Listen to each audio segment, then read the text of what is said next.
Voila, just like magic, we appear at 9 p.m. and we welcome to everybody. And we will soon get in there to say hi to everybody that's in the chat. This is our March 21st Photo Lounge live general discussion show. And as usual, we're going to be talking about some gear and some rumors. And Gustavo's going to share some tips and tricks as he's been digitizing some of his old slides and going through the processes of coming up with the best way to clean old slides, which I'm sure is about, he found it very frustrating, I'm sure, in the beginning to try to do that. And I'll be having everybody suffer through a presentation I'm going to do on camera collecting, a presentation titled The Challenge and Joys of Being a Camera Collector. I would underline the word challenge and put a question mark next to the word joy. you never know with when you're doing that. But we'll start with Roy and we'll go clockwise and let everybody on the panel say hello to you and let you know what they've been up to. I'm digitizing my last box of slides. Okay. Thank you, Roy. I appreciate it. Those look like plastic slide holders too. They are. They're very old. And the film is still in metal containers. That's another box I've got to get to. And those are the negative inside there, or negatives in that, yeah. That's how I used to get them back sometimes. There they are. So you and me are living in the past here. Yeah, they've cut them up for me too, just to make it harder. Yeah. I hate that. And Roy was attempting to start to think about putting together something for product photography. So I nudged him and said, well, yeah, keep working on it. Let us know when you have something that you want to share, or if you need anybody's help to finesse it a little bit for you or whatever. And we're in pretty good shape for the next few months anyway. And we appreciate what everybody's been doing and sending in. So we're moving along. But Roy will eventually be tantalizing you with the groundbreaking product photography seminar. Let's do it. Tickets will be $20 each. Send it to Roy Bixby. And Chuck, what have you been up to? Is your kitty cat with you? You're muted again, unfortunately. You're on mute. Yeah. Cat's running a studio. Okay. Hey, I don't know what it is, but I got something in my eye. I don't know how I'm going to make. I'm not going to be here for long, but anyway. Tears of joy from being here, I guess. Well, we're glad to see you. You know, when I don't see you for a week or two, I get nervous. Yeah, make me nervous. Yeah, we're at that age. Look good. Looks, I guess, okay. Yep. Well, we like your presence is important to the show and everybody here that comes on. Gustavo, I know what part of what you've been up to. Yeah, some issues with medical appointments and stuff like that. Nothing to be concerned, but required to take attention. Right? And so I have been there. And then on the other time, I have been working on my slide collection. I haven't even touched the negative yet, Roy. Just the pure slide. But I almost to the point that I know what I have where. correct? So putting in boxes, making little labels, indexing everything, so I can start committing myself to scan the priorities like family stuff first, correct? And then you guys, unfortunately, are going to be seeing some of the outcome of some of that, not only on the struggle to digitize the slide, but also on the on little episodes of my life through the last 40 years. So that's what I have been doing. Yeah, if you have any of in them when you have a full head of hair, you're going to throw us off. We're not going to. Oh my God! We're not going to believe it's you anyway. We're going to say today I do have some of those. And David's up in the mountains, I guess, where he wants us to think he is. Yeah, I'm getting to be like that the guy in the Little Abner cartoons with the rain clouds above their heads, because the Aurora has been great the last 3 nights, and it's either snowing or raining or whatever, you know. So I get to have a good night's sleep. But and I've been, you know, got all my gear ready to go, and as far as it goes. I'm going to wear it out by moving it around, getting it ready. But anyway, so that's all I've been up to. And what about you, Randall? I hope my mic is working. Can you hear me? Yes. We can hear you. Okay. It's not too loud or anything? Nah, you're okay. No. Okay.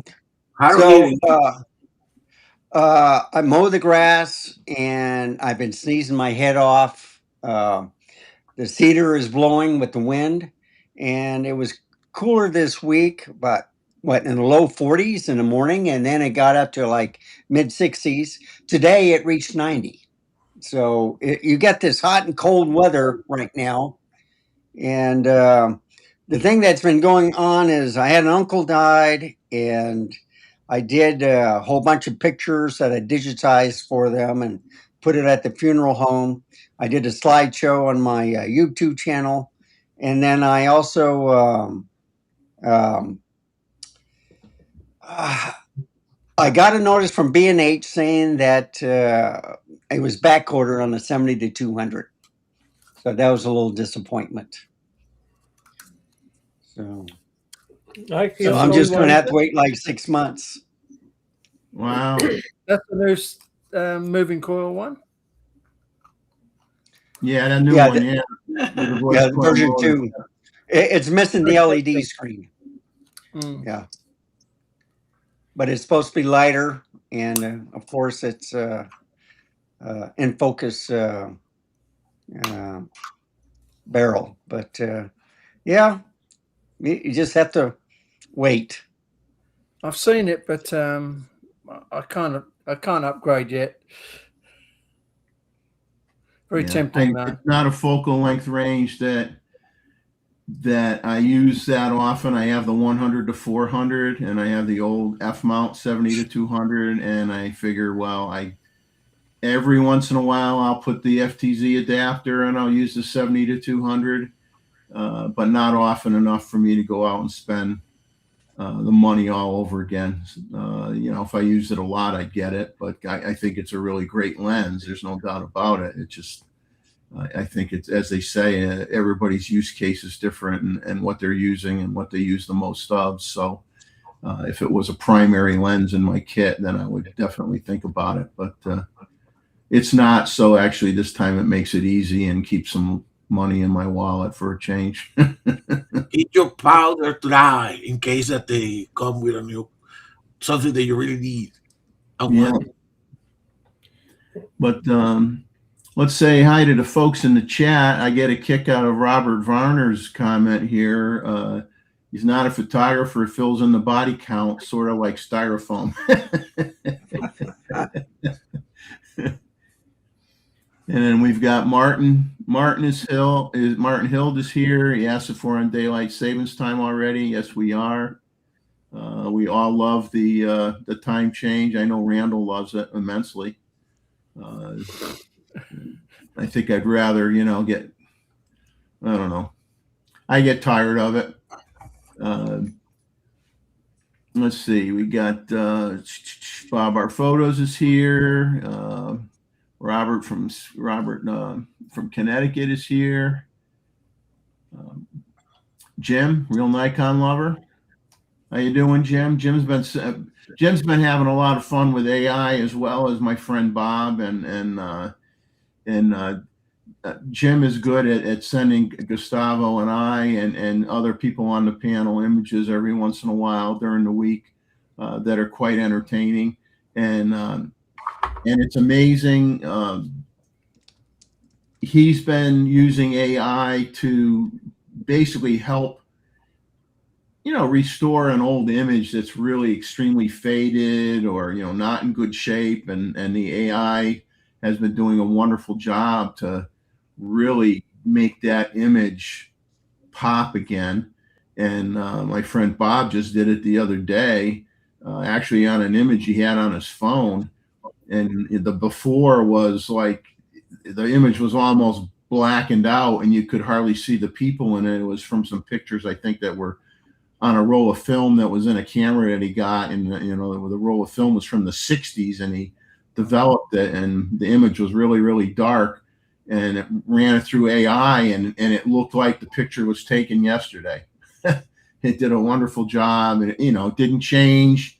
It just made it look like it should. It didn't alter anything and make it look fake. It just did a wonderful job of restoring the image. So very impressive with that. But Jim and Bob are both having a lot of fun with AI, and Yeah, we will have to talk about that later. yeah. So Ted is in the chat. He's traveling today. He's going to catch up on the rewatch. Jeff and Leslie's here. That's great to see you guys. And let's see who else we got. Rakesh, good to see you, Rakesh. Hey, Rakesh, don't forget the photo review. We're going to do a reminder later. Get me some images for the next photo review. Then photojournalist 123. We know that person. $1.92 a gallon where he is. That isn't overly painful. Yeah, daylight savings time is a pain. Yeah, what's funny is as I get older, my body actually has a negative effect every time I have to move the time ahead or back. It screws me up for at least 2 or 3 days before I recover from it. Do you want to put up the slide, Gustavo, that you showed me before? Yes. Before we get started. Yes. Let me share again, and Windows. This. All right. So this is the official beginning of the show. All right. As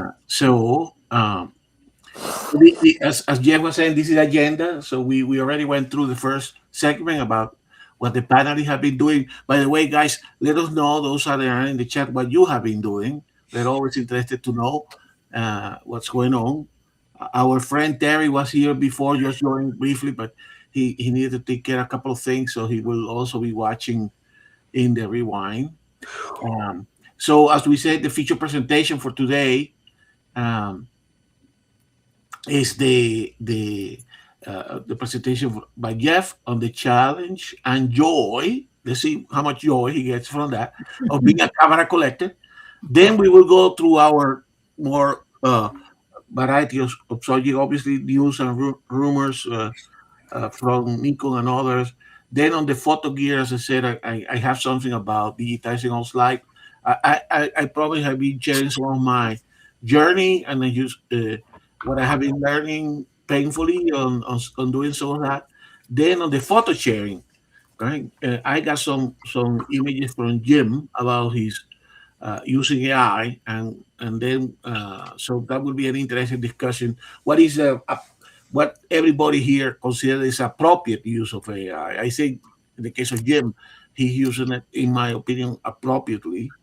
But let's all be the judge when we go to saw the images and have that discussion. And then we will finish our show here on the upcoming live stream. I think we got the calendar until May, more or less sorted out. So with that, I'm going to go to the feature presentation, Jeff. So I'm going to stop sharing and let you now share. Okay. Hey, Well, before I stop, Wait, go ahead. hey guys, I'm trying to. I get something wrong with my eye, so I'm gonna, No, I'm no, gonna that's take. okay. Please go. Take care of yourself, Chuck. Sorry about See that. Hi, Chuck. See you That's Wednesday. all right. More important, See you, Chuck. take care. Say hello to Before I, Maribel. yeah. Before I start the presentation, I'm just going to share something with you guys, and then throw something out there for everybody that's either in the chat or those that are on the panel. Is my friend Bob. Everybody knows Bob. He's usually the first one that we're showing the pictures of when we do the photo review. He gets them to me early. And he has a YouTube channel, Bob R Photos. If you haven't already been there in the past, I would check it out. Now, he just started doing, speaking of AI, he just recently started doing some t-shirt designs. Oh my God. And so he has t-shirts that have, some of it is vintage camera related and other things. And he's just starting off with it. And you can go through an online company. You can buy the images on a t-shirt, on a coffee mug, on a small camera bag that you put around your waist, or, a wide variety of things. So I'll show you the path to his, where you could see his stuff.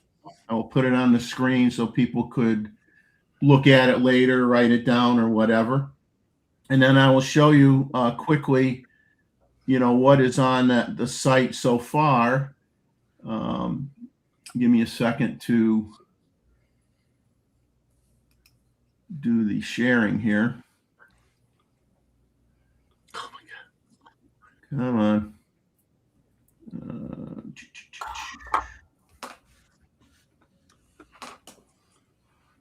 So this is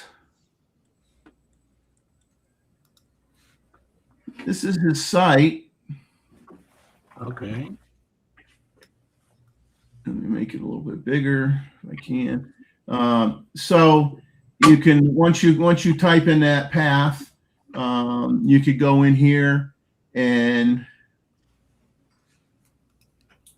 you can look at the types of designs that he has. Happy 4th of July. Okay, 250 years coming up. Stuff related to the area we live in, Surfside Beach, South Carolina, Myrtle Beach. Then he has some comical AI images of alligators. I like the Big Buck Towing t-shirt. That's kind of like a nod to a situation where we shoot where the water level was so low that the deer had to walk halfway across the pond to get a drink of water. So we joked about it, and he made a video like the deer got stuck in the mud and the towing company had to come and pull the deer out. And so he has a few here that are tied in with vintage photography. And so I selected on this one, and up comes the shirt, and you can pick the colors and the type of shirt you want, men's, women's, extra soft, heavyweight, all sorts of different choices. And then you can scroll down to the bottom, and then you have other ways that you can have that image put on like I said, hoodie, on socks, on a bag, on shorts, on a hat, coffee mug, so on and so forth. So if you have any, interest in supporting his adventure here or his startup, then feel free to do so. Interesting.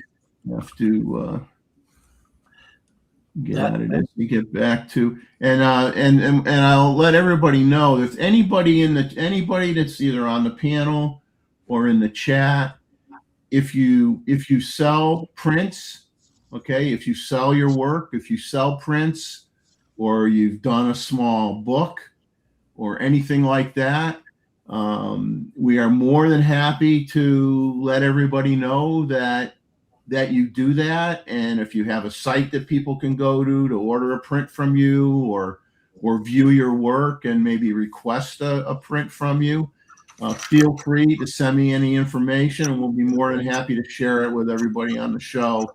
So that, because we are a community, and anybody in the community that's trying to do some things of interest with photography and make a few pennies, we don't have any issue with that, and we'll be more than happy to plug you on the show, and hopefully you'll be a millionaire by the end of the week.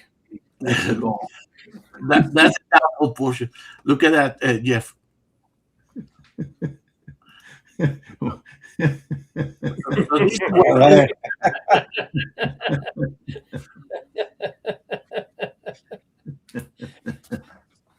Yeah, I think we need that image so that we can make our own shirts.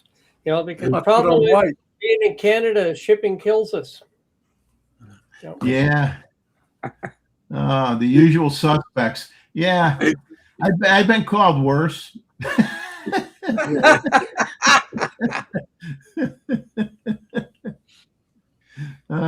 So that's the surprise that Jim just threw out, right? Exactly. Yeah. But I don't know whether it's a fair use of AI. Let's leave it at that. Yeah, that's Chuck should have been in the middle. He's the one that started it all.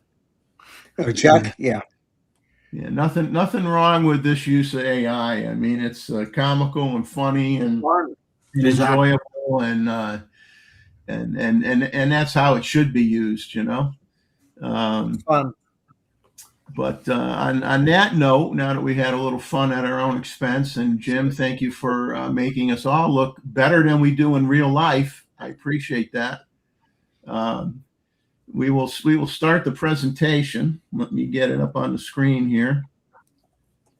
And this presentation is probably going to take, remember to put QQQ in front of any questions that you have.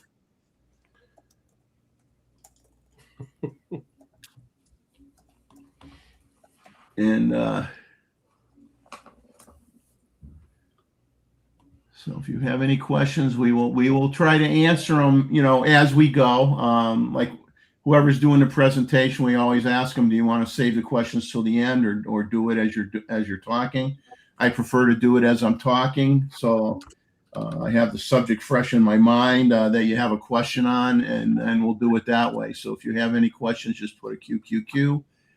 And so we'll start here. I decided mainly as a filler, okay? I don't know how many people really have an interest in collecting cameras or wanting to consider what the challenges are of collecting a camera, but I thought, hey, I'll put something together. And Gustavo was kind enough to be, review my first stab at it, and found some things that could be improved, which I appreciated. And I came out with a version 2, and which I think is considerably better than the first one, and in part thanks to Gustavo challenging me a little bit more.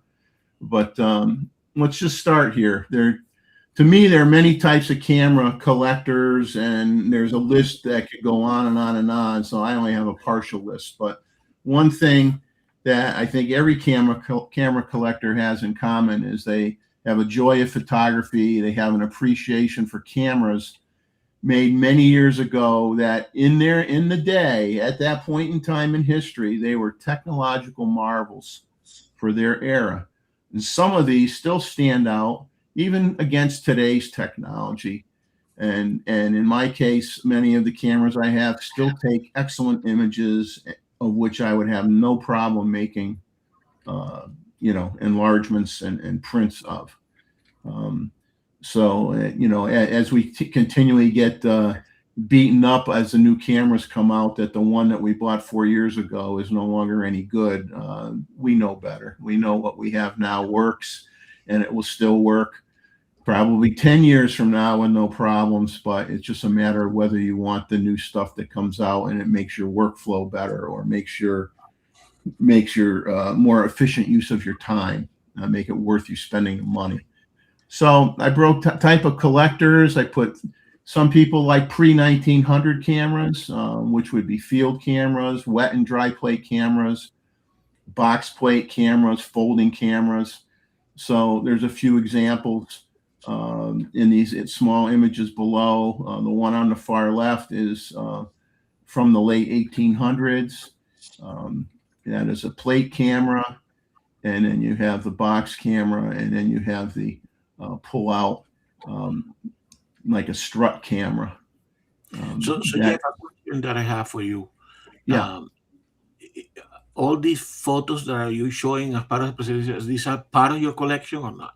Yes, every photo you're going to see in here is something I own. Wow. It's something I own.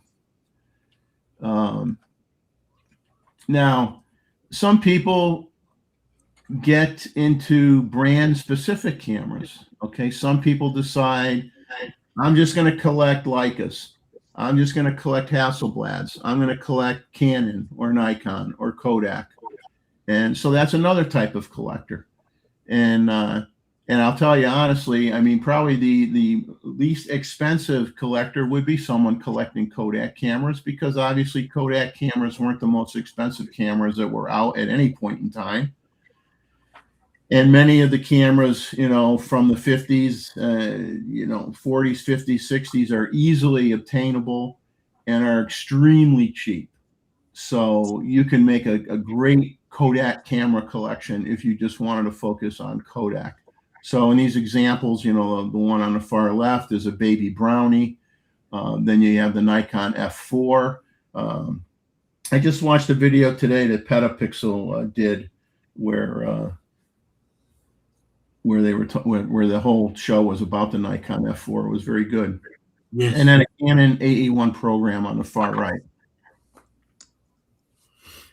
Now there are collectors who focus on specific types of cameras, such as front folding bellows cameras or strut cameras that were common in the 1900s. So this is like one shelf in my cabinet that you see behind me when I'm doing the show, and with a series of different cameras, a lot of them Kodak, and from different eras, some from the early 1900s, some from the 1930s.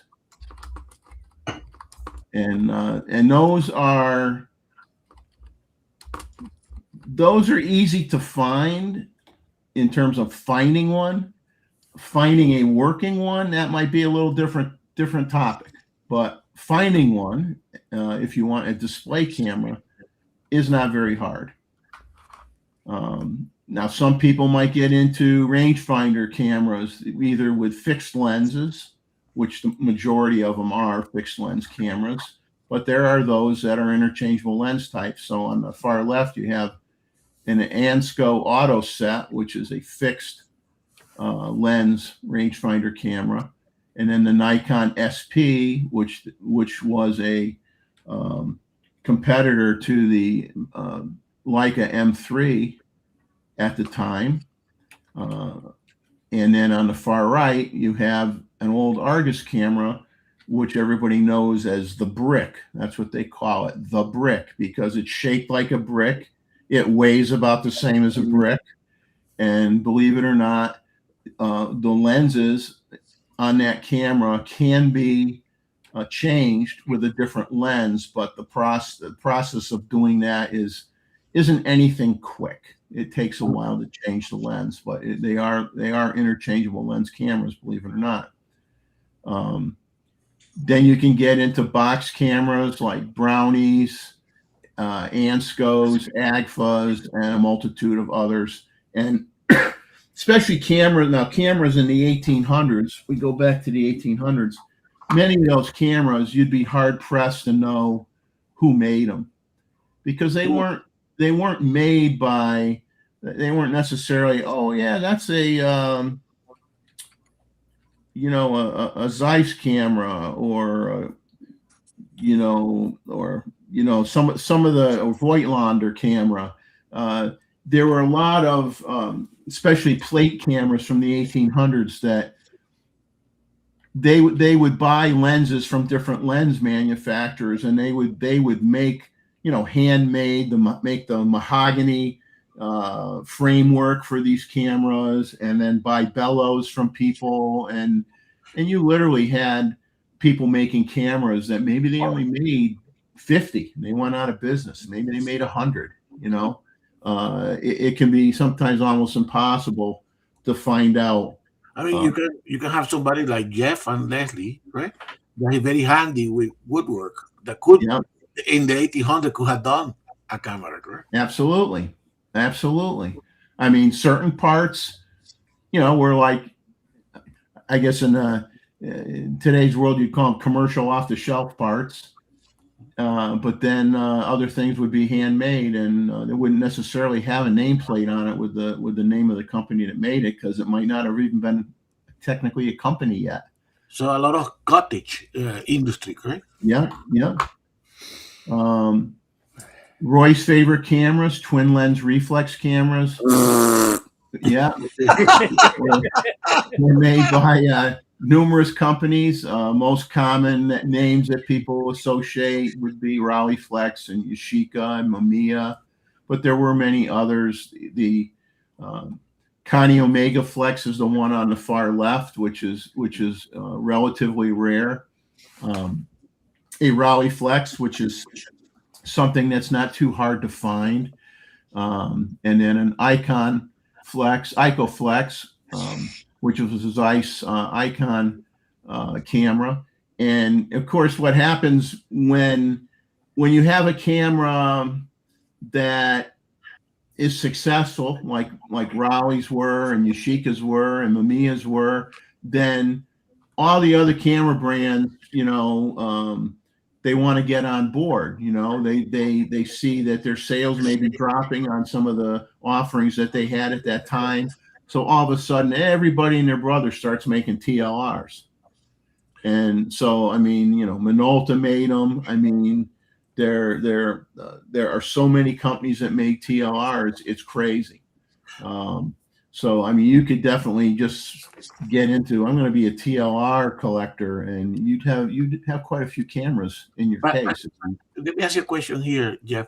But historically, for what I remember, I think these type of cameras were the staple camera for professional photographers, correct? The wedding photographers, the people that you will see in the public squares taking photos, people visiting the parks and stuff like that, correct?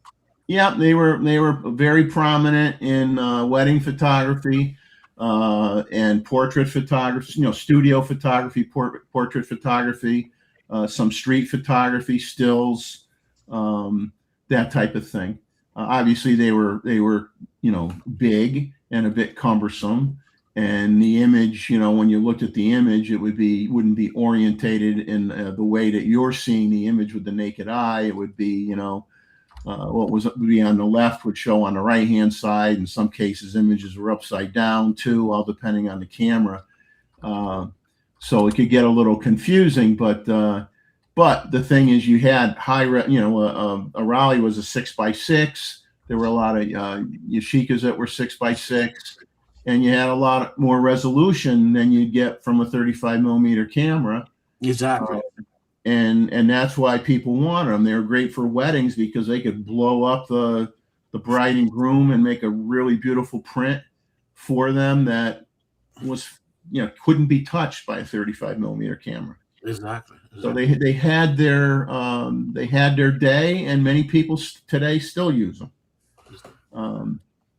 Then, like I said, some people collect medium format cameras, which would include the TLRs that we just talked about. Pentax had, the Mamiya. Pentax had a 6x7. Mamiya had a Mamiya 6 or 7. Hasselblad 500Cs or CMs. Mamiya RZ67, 645, and where the RB67, as well as many. Now, a lot of those early front folding bellow cameras were medium format. They were plate cameras. Some of them used photo paper at some time. Some of them were adapted. They use plate cameras and they come out with different holders, and you could put film in it and take pictures with them, film sheets with them and take pictures with them. And those were medium format cameras. And so you get an old camera from the 1900s or 1930s that works. I mean, you're going to have, providing the lens is in good shape and whatnot, you can have a great medium format camera that's very unconventional, but will give you a great image. Like I said, some of the other camera manufacturers, Voigtlander was very well known. Zeiss Icon bought a lot of companies that made bellows cameras in the 1900s. They were like they were buying up camera companies and small camera companies to increase their product line, just like Kodak was buying a lot of companies to either enhance their photo developing capabilities and or their camera capabilities. Now, you can have specialized cameras as well that people might collect, like spy cameras. In that picture on the far left, the bottom camera is a Minolta spy camera. The one on top is a Minox spy camera, of which there were many, many, many of those made. I will warn you ahead of time that it is hard to find working Minox cameras. Most people that sell these cameras have no clue whether they work or not. They sell them as is. You take a risk, and many times you're going to have an unusable camera for one reason or another. So it becomes, just a display piece. So that's the risk you have. Other cameras that are kind of have niche cameras, 3D cameras. I've done a video on the David White 3D Realist camera, which is the image in the middle here. There were several German manufacturers that made 3D cameras. Kodak made a 3D camera, of which I will come out with a video on that down the road. And then to the far right was an underwater camera. So Kodak underwater cameras, the famous ones were the Nikonis 4s that Nikon made, that many underwater photographers used for, Jacques Cousteau and all those shows that you saw when those of us in our 60s watched when we were, 8 years old or 10 years old. They were using Nikonis cameras. Eventually, CNC came out with a line of cameras, and even Minolta, the camera on the far right in yellow there, is a Minolta Weathermatic camera, which has limited underwater capability. It's not going to go as deep as a Nikonis. And then, like I said, some people collect the Instamatic cameras, and this is just a shot of a German-made Instamatic reflex, and this was an interchangeable lens camera, and I bought this, for my collection. And to be honest with you, I mean, Instamatics were things that I grew up with as a youngster, and my mom had a lot of them. And I never, ever knew that there were German-made Instamatic cameras until I stumbled across this one. And then, as it turns out, there were numerous German-made Instamatic cameras with the Kodak name on them. Now, there are those who will start out and they'll start off small, and they'll obtain the cameras they own during their lifetime or when they were young, and expand from there if they decide they want to keep doing it. So that's kind of how I started out. Is I wanted to have the 35 millimeter SLRs that I owned when I was young. And I had an SRT 101. My neighbor who's moving, that I've talked about, he gave me this SRT 100, and the only difference is the 100 does not have a self timer on it, and the 101 did. So I said, I'm not going to buy the 101 because this is basically the same camera. And it didn't work. I sent it out, had it repaired, did a CLA on it. It works fantastic now. Then the camera in the middle is the ever popular Olympus OM1 that took the industry by storm due to its small, compact size and lightweight. That was something everybody wanted when I was young. And then the 35 millimeter camera on the far right, the Fujica ST801, was actually the first 35 millimeter camera that had LEDs on the right-hand side of your viewfinder for your metering. So it was the first camera that had LEDs. So that's a thing with cameras too. Is sometimes I'm looking for a camera that was the first to offer something, or the first to do something different than everybody else, and that makes it something that you may find that you want to have in a collection. Some people are SLR camera collectors, like you just looked at those that I just showed you a second ago. Point and shoot cameras. Some people just collect point and shoot cameras. And of course, now all the young kids are spending way too much money buying vintage, old point and shoot cameras and paying 2 or 3 times or more for an old camera, because all of a sudden they want point and shoot cameras. So the one on the left is an old Olympus point and shoot camera that actually was my father-in-law's camera. And then I got a small Nikon Coolpix that was like 14 megapixels. And then an old Minolta autofocus rangefinder type camera.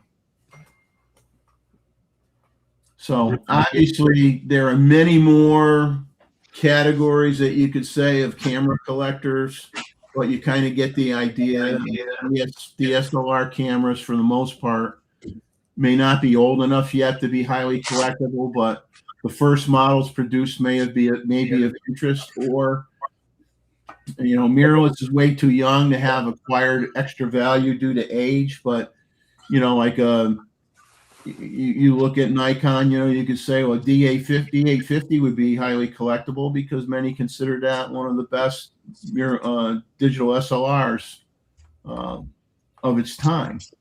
And then there are Canon cameras that are coveted as well, just as much in the DSLR category, and they just stopped. They just discontinued one of their last remaining DSLRs that they offered. So that may become something you want to collect. So there's so many things to think about. So like where do you start, or where do I start? So I would say identify what type of collector you want to be. Realize your budget will have some impact to which way you want to go, or where you can go with that hobby, or how many cameras you can purchase. But most folks just buy 1 or 2 cameras at a time, and they build up their collection literally over years, very slowly. And for example, a Leica collector knows that these cameras hold their value, and old ones are still going to sell in the thousands. Like you could buy a Leica 2 or a Leica 3 body. I stress the word just the body, and maybe you can get the body in like near mint condition for $1,000 or a little bit less. But when it comes to Leica, if you're going to get a Leica body, you're going to want a Leica lens, and old Leica lenses still sell for a pretty penny. So depending on how many lenses you want to go with that Leica body, you could still spend thousands of dollars. Now, like I said earlier, if you swing the other way and collect Kodak cameras, you may be spending $15 to $150. Most of the cameras that you'd buy that have the Kodak name on them, you could find one that's in working condition, in excellent shape or better, typically well under $100. So it's probably, one of the most affordable brands of cameras that you can choose to collect. So you establish your budget, and that also has to include, it isn't just getting the camera, it's how you want to display the camera. I mean, you don't collect the camera, stick it in a cardboard box and throw it in your closet. That's not camera collecting. You want to display your collection. So you have a lot of different ways you could do it. And I have some pictures here to show the various methodologies, some of the methodologies. So you can do open shelves. So this bottom image here, obviously there is a shelf on my wall in the room I'm in. It's not in what you see when you see me doing the show. It's on a wall to the right of me, but open shelf, and I have some cameras on open shelves. Now, obviously, open shelves, big disadvantages. You got to dust them. You got to keep them clean. So you could get these plexiglass containers from a hobby store that in some cases are used to put model making. You buy a model making kit and you make a car and you put it in one of these cases so it doesn't get dusty and grimy. But you can put cameras in it as well. But these things cost anywhere from $15 to $25 each for common sizes. So that adds up pretty quick. And then you're going to probably be putting these cameras that are in the cases on an open shelf. So the case is going to get dusty and you're going to have to dust the case. Or eventually, like I did, I bit the bullet and I bought, a couple double cabinets and filled up a whole wall and put it together and filled up a whole wall with the majority of my cameras. If you want to get nitrogen cabinets, that's a whole nother level of cost, because nitrogen cabinets typically are not very large, and the ones that are relatively large are definitely expensive. And if you were going to try to store the amount of cameras I have in nitrogen cabinets, you're going to be taking out a loan from the bank to be able to do that. So determine if you want, a big part of it, this whole scheme is determining if you want the camera for display purposes only, where you want them to look cosmetically decent, but you don't care if they work. So you got to decide if that's the kind of stuff you want to buy. And obviously a lot of some restaurants and drugstores and little shops you may go in may have some shelves where they have old cameras on display, and it adds to the ambience of their business, and people get a kick at looking at them. But I'll guarantee you 90% of those don't work, but they don't need them to work. Okay. Just like, someplace that has old looms or old sewing machines or, whatever in their country style restaurant or what have you. It's all about just the look and the feel of the environment. You don't have to have things that work. So you got to decide if that's what you want. It's just display purpose only. But if you want, working cameras, you got to decide, what grade of camera do you want? You could get cameras that work, but may have been used by a working pro and they're banged up pretty good, but they still shoot great and they look like heck, but they still give you a great image and they still work and there's nothing wrong with them. And if you're okay with that, then go for it.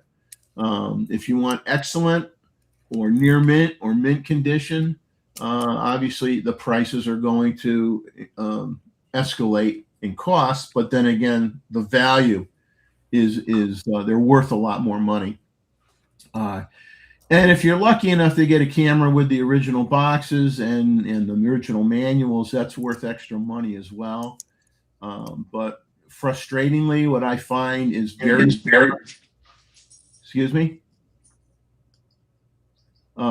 few times can I find a camera with a box. And sad to say, what a lot of people do now is not only can't you get a box, so many people sell a camera with and if you're lucky enough to get a camera with a lens on it, they won't have the lens cap for the lens, and they won't have the body cap for the body.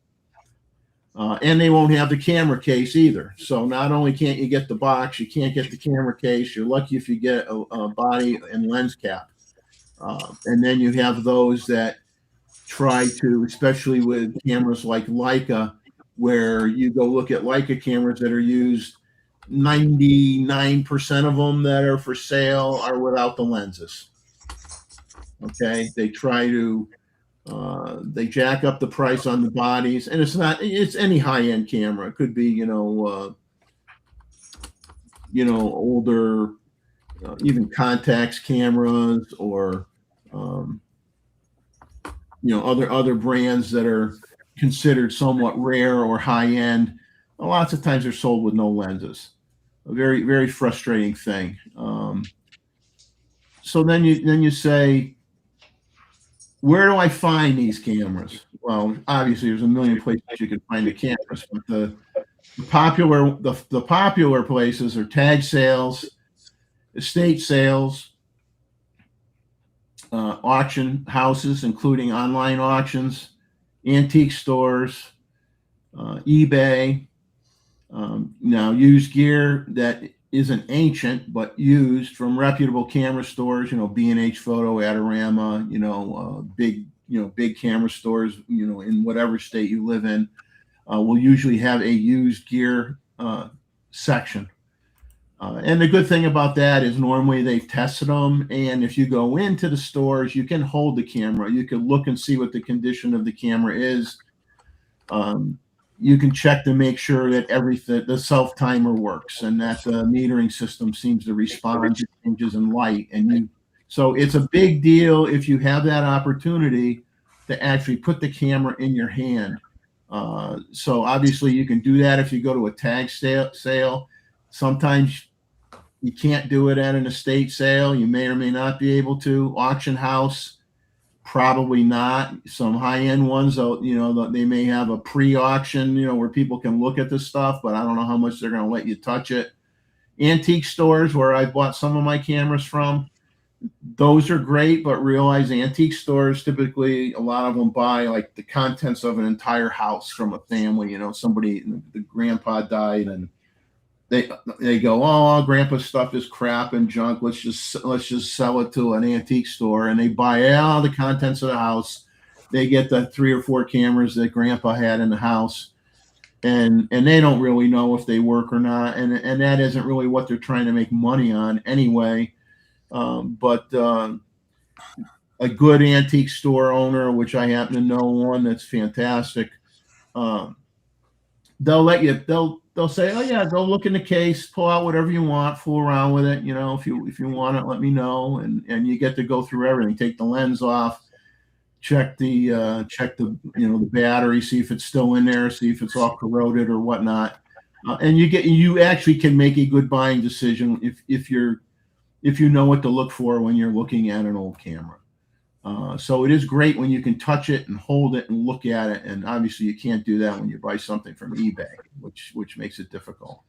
You can get stuff from like I said, grandpa's house or your mom or dad's rarely used cameras that unfortunately probably got shoved up in the attic, garage, or the damp, dusty basement.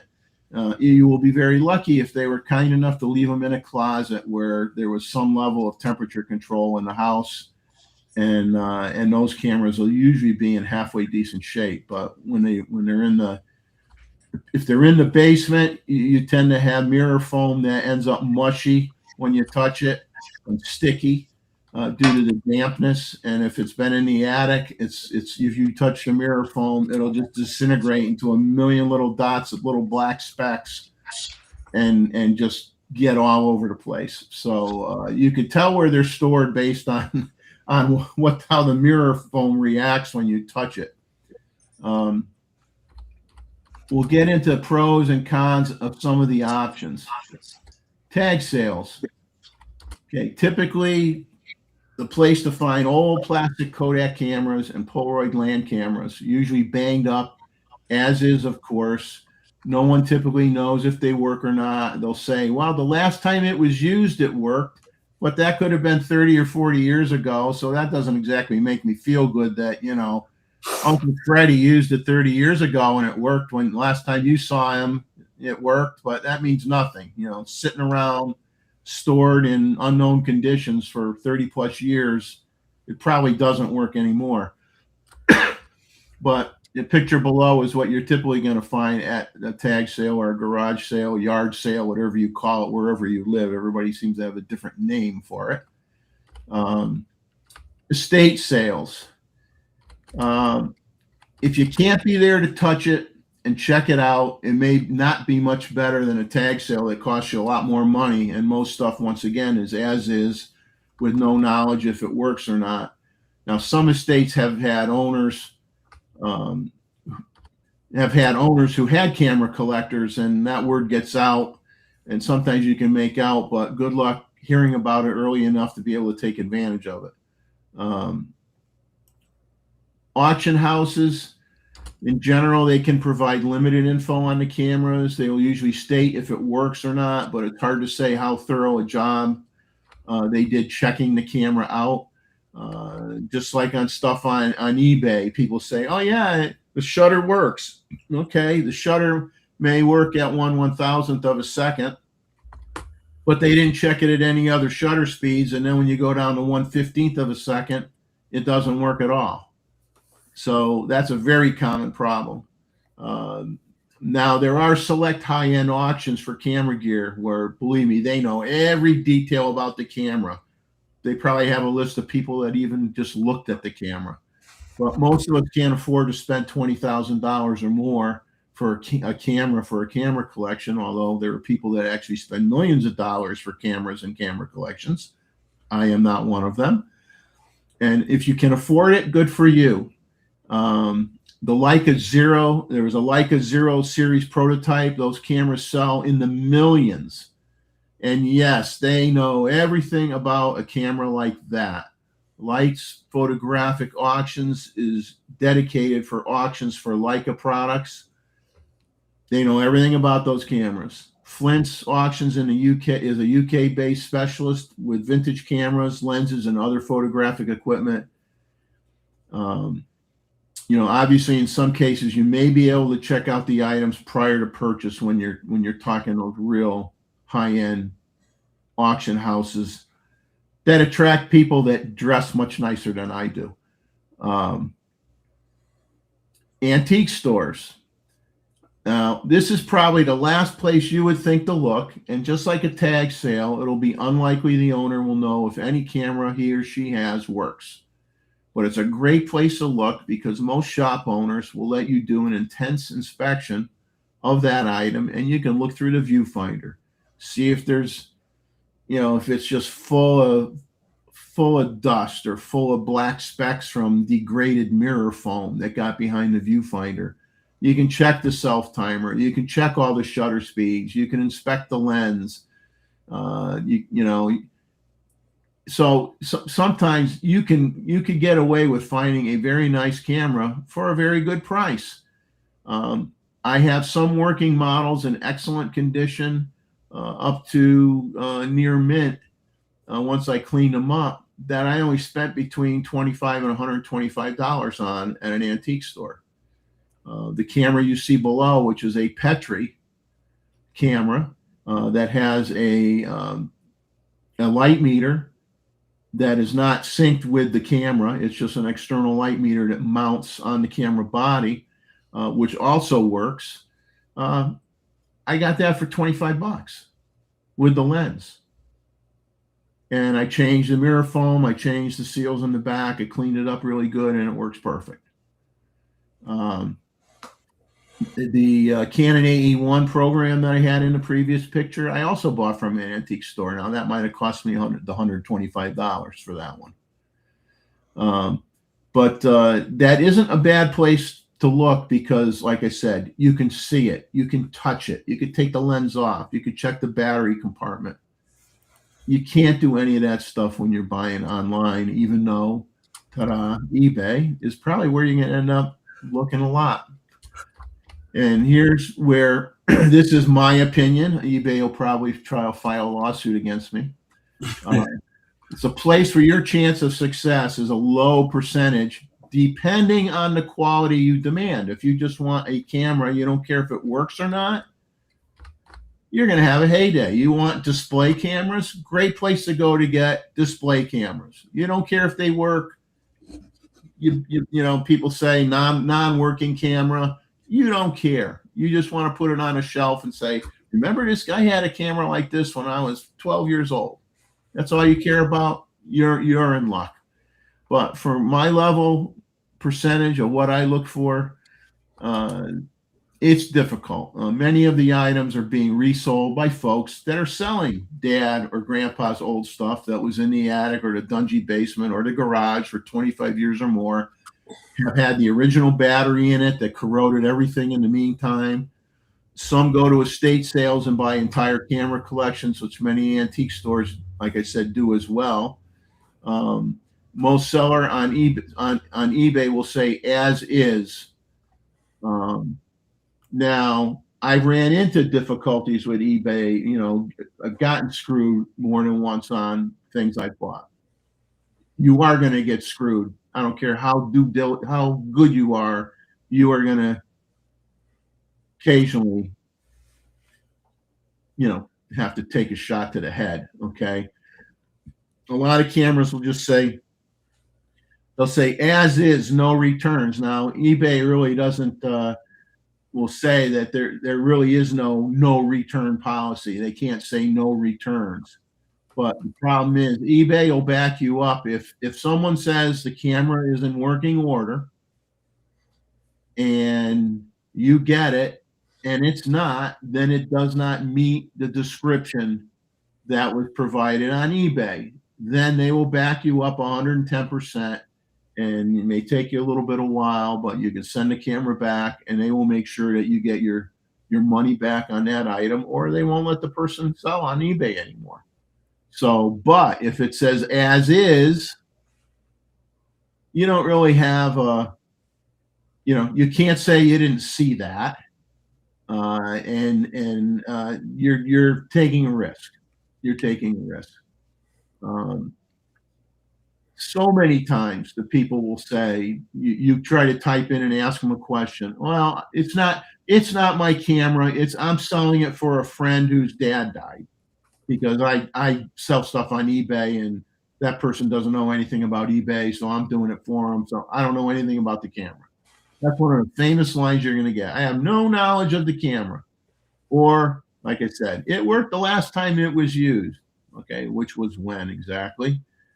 Now, camera stores that list their used cameras on eBay are a lot more reliable because, you know, they have a home base. They're a camera store. They can't afford to screw people.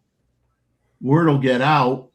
It'll hurt their business. Okay. So they're much more reliable. So if you see a camera that's being sold by a business, a legitimate business, not by, you know, somebody like me or somebody I know or whatever, or somebody you know, a lot more chance that it's reliable and you should give it priority attention. But they also know the condition. They also know what the camera is worth. So they're not going to give it away. So you're going to be paying more money for it. And like I said, you're going to see a lot of my dad, mom, uncle died. I'm selling their stuff. And now I did have one case where, bought a camera from someone in California, and we probably went back and forth with eBay emails 6 or more times. And he said, I don't know anything about the camera. I bought it at a estate sale, but it was a camera that I wanted. It looked like in mint condition. I really, really wanted it, but he was saying as is, you know, no returns. I said, I'm not going to give you the money you want for it unless I know it's working. And he says, well, I don't know anything about cameras. And I said, well, if I give you instructions on how to check certain things, are you willing to try to check it for me and let me know, what the result is, and the person was good enough to do that and thanked me for Fast. going through the camera with him, and he then understood more about cameras, and I ended up getting a phenomenal camera for a very good price. Like I said, all I had to do was change the mirror foam and the seals. That's it. And so sometimes it can work out. But Jeff, in your case, when you deal with eBay, correct, you assume there will be a percentage in which it's going to be a junk, correct? So you say 30% or 40% of what I'm going to buy is not going to be what I want. But so you have to take some assumptions of risk here, correct? Yeah, I mean, and I'll get into what I look for and questions I ask and stuff where I try to mitigate that risk. But I do have a small percentage. I can honestly say that with some TLC, and I am capable of doing. I know how to do certain kind of repairs, and I would say, out of all my cameras, maybe 3% are just decorations. The rest I've been able to fix, or I chose to invest the money and send it out and have it CLA'd and have it repaired if it was a special enough camera to me where I felt it was worth doing that. And we'll get into the cost of CLAs later on. I'll share you what the average cost is, because if you get in a bidding war on a camera, because they're not all, okay, I'm asking $100 or best offer, or I'm asking $500 or best offer. When you get into a bidding situation, you really got to consider, you need a source to give you a general idea what the camera is going to be worth, and I'm going to share that with you. And then you also need to,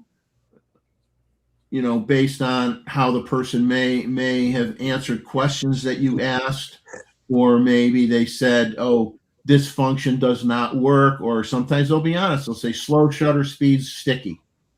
Works good at high shutter speeds, does not work good at slow shutter speeds.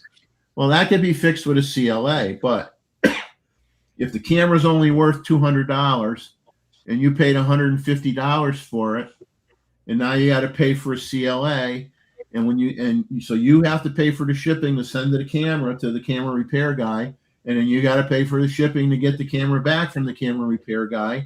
You may choose to say, well, by the time I spend all that extra money, the camera is no longer worth that much money. So it has to be a camera that either has a big sentimental value to you where you want to spend that kind of money, or you truly did get it at a really low price and you can afford to have that work done and still feel that the camera is worth more than what you paid for and invested in. And we'll get into that a little bit more too. A lot of the sellers on eBay, they way overprice cameras based on their condition. Like I said, they don't know that it works, but they go on eBay, they find the same camera that they just picked up for, $8.50 at the tag sale. They don't know anything about it. They find that same camera at eBay, and it may be a camera that's in working order and really good shape, and somebody's selling it for $300. So they figure, I'm going to price this camera at $300. They have no clue the condition. They have no clue what it's worth. And they just price it stupidly high for what it is. And if you know what to look for, you're going to know within 30 seconds whether somebody was smoking a lot of weed when they put this in Etsy or what, okay? It really is a joke nowadays. So I came up with a list of standard questions that I tried to ask sellers in emails through eBay. And if I was dealing with a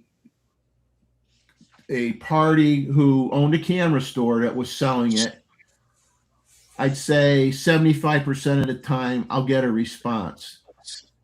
If I send this list of questions that I'm going to show you, or a partial list of these questions, to a individual that doesn't have a business, you never get a response.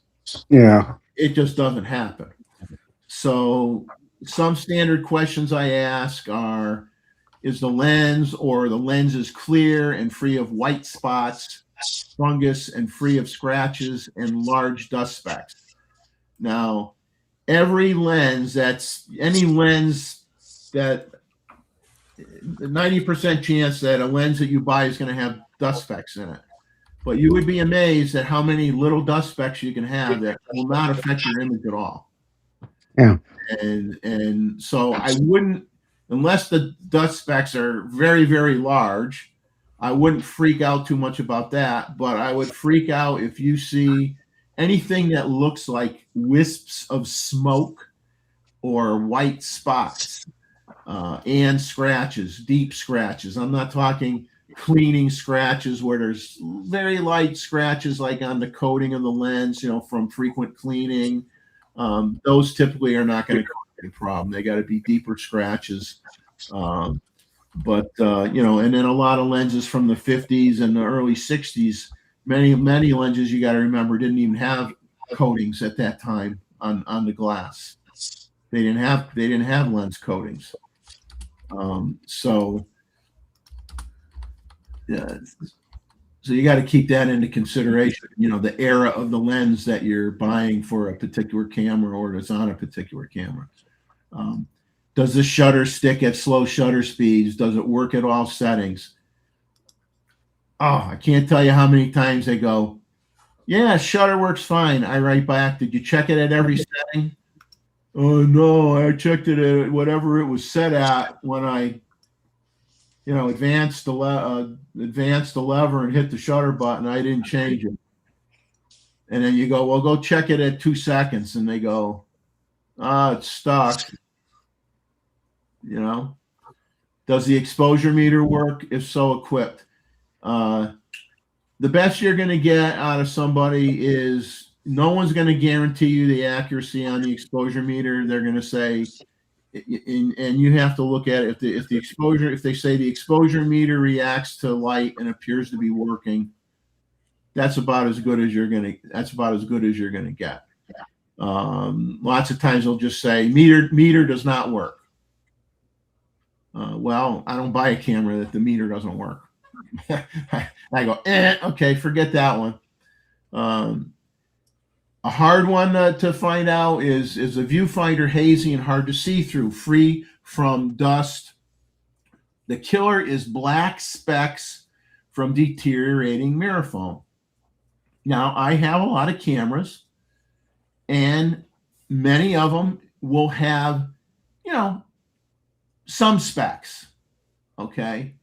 And I'm okay with some specks. If it doesn't affect my ability to focus or compose an image, I don't expect it to be perfectly clear. The odds of that are, unless it's a camera from, the 90s or 2000s, and maybe you get lucky, but, anything in the 50s, 60s or before, you're going to have something in the viewfinder.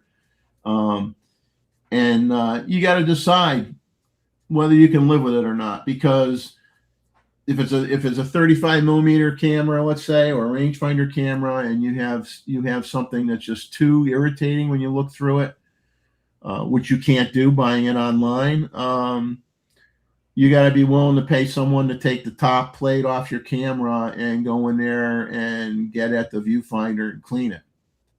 You cannot clean the back of the viewfinder yourself without a bit of pain, and I'm not willing to do that personally. And unfortunately, what I like is when you get someone that actually shows you, they actually get a macro lens or something, and they focus on especially if it's a camera that has LCD display or LEDs in it or whatever, they take a picture through the viewfinder, and you can see, if there's fat scratches on the focusing screen that might show up, or or big specks of dust or debris and stuff like that. And you can also verify that the LCD and the LEDs are working because they took a picture of it. But most people don't do that.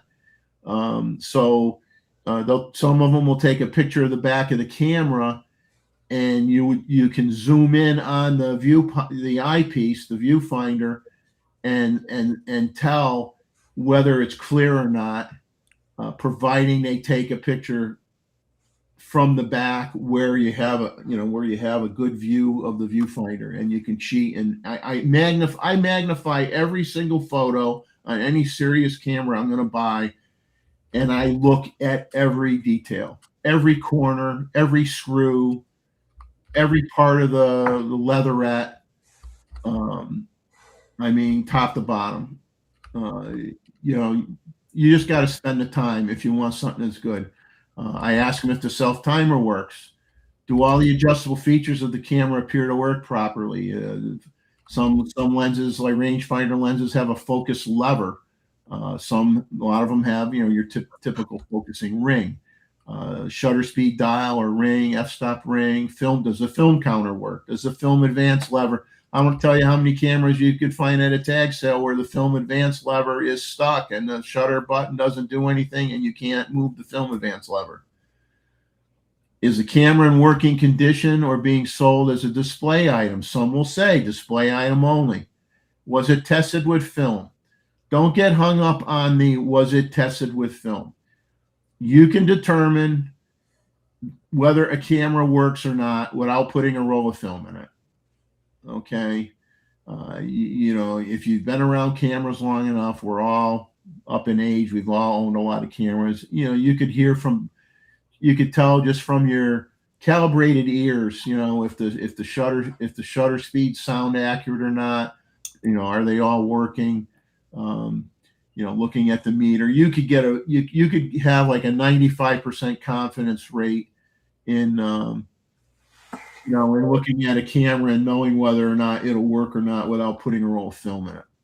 And most people are not going to do that anyway, because number two, if they're going to sell a camera and they say, here's some pictures, it was tested with film, price is going to go way up. Why? Cost of the film, cost of the processing, the time they spent posting the images of that they scan from the film or what have you to show you.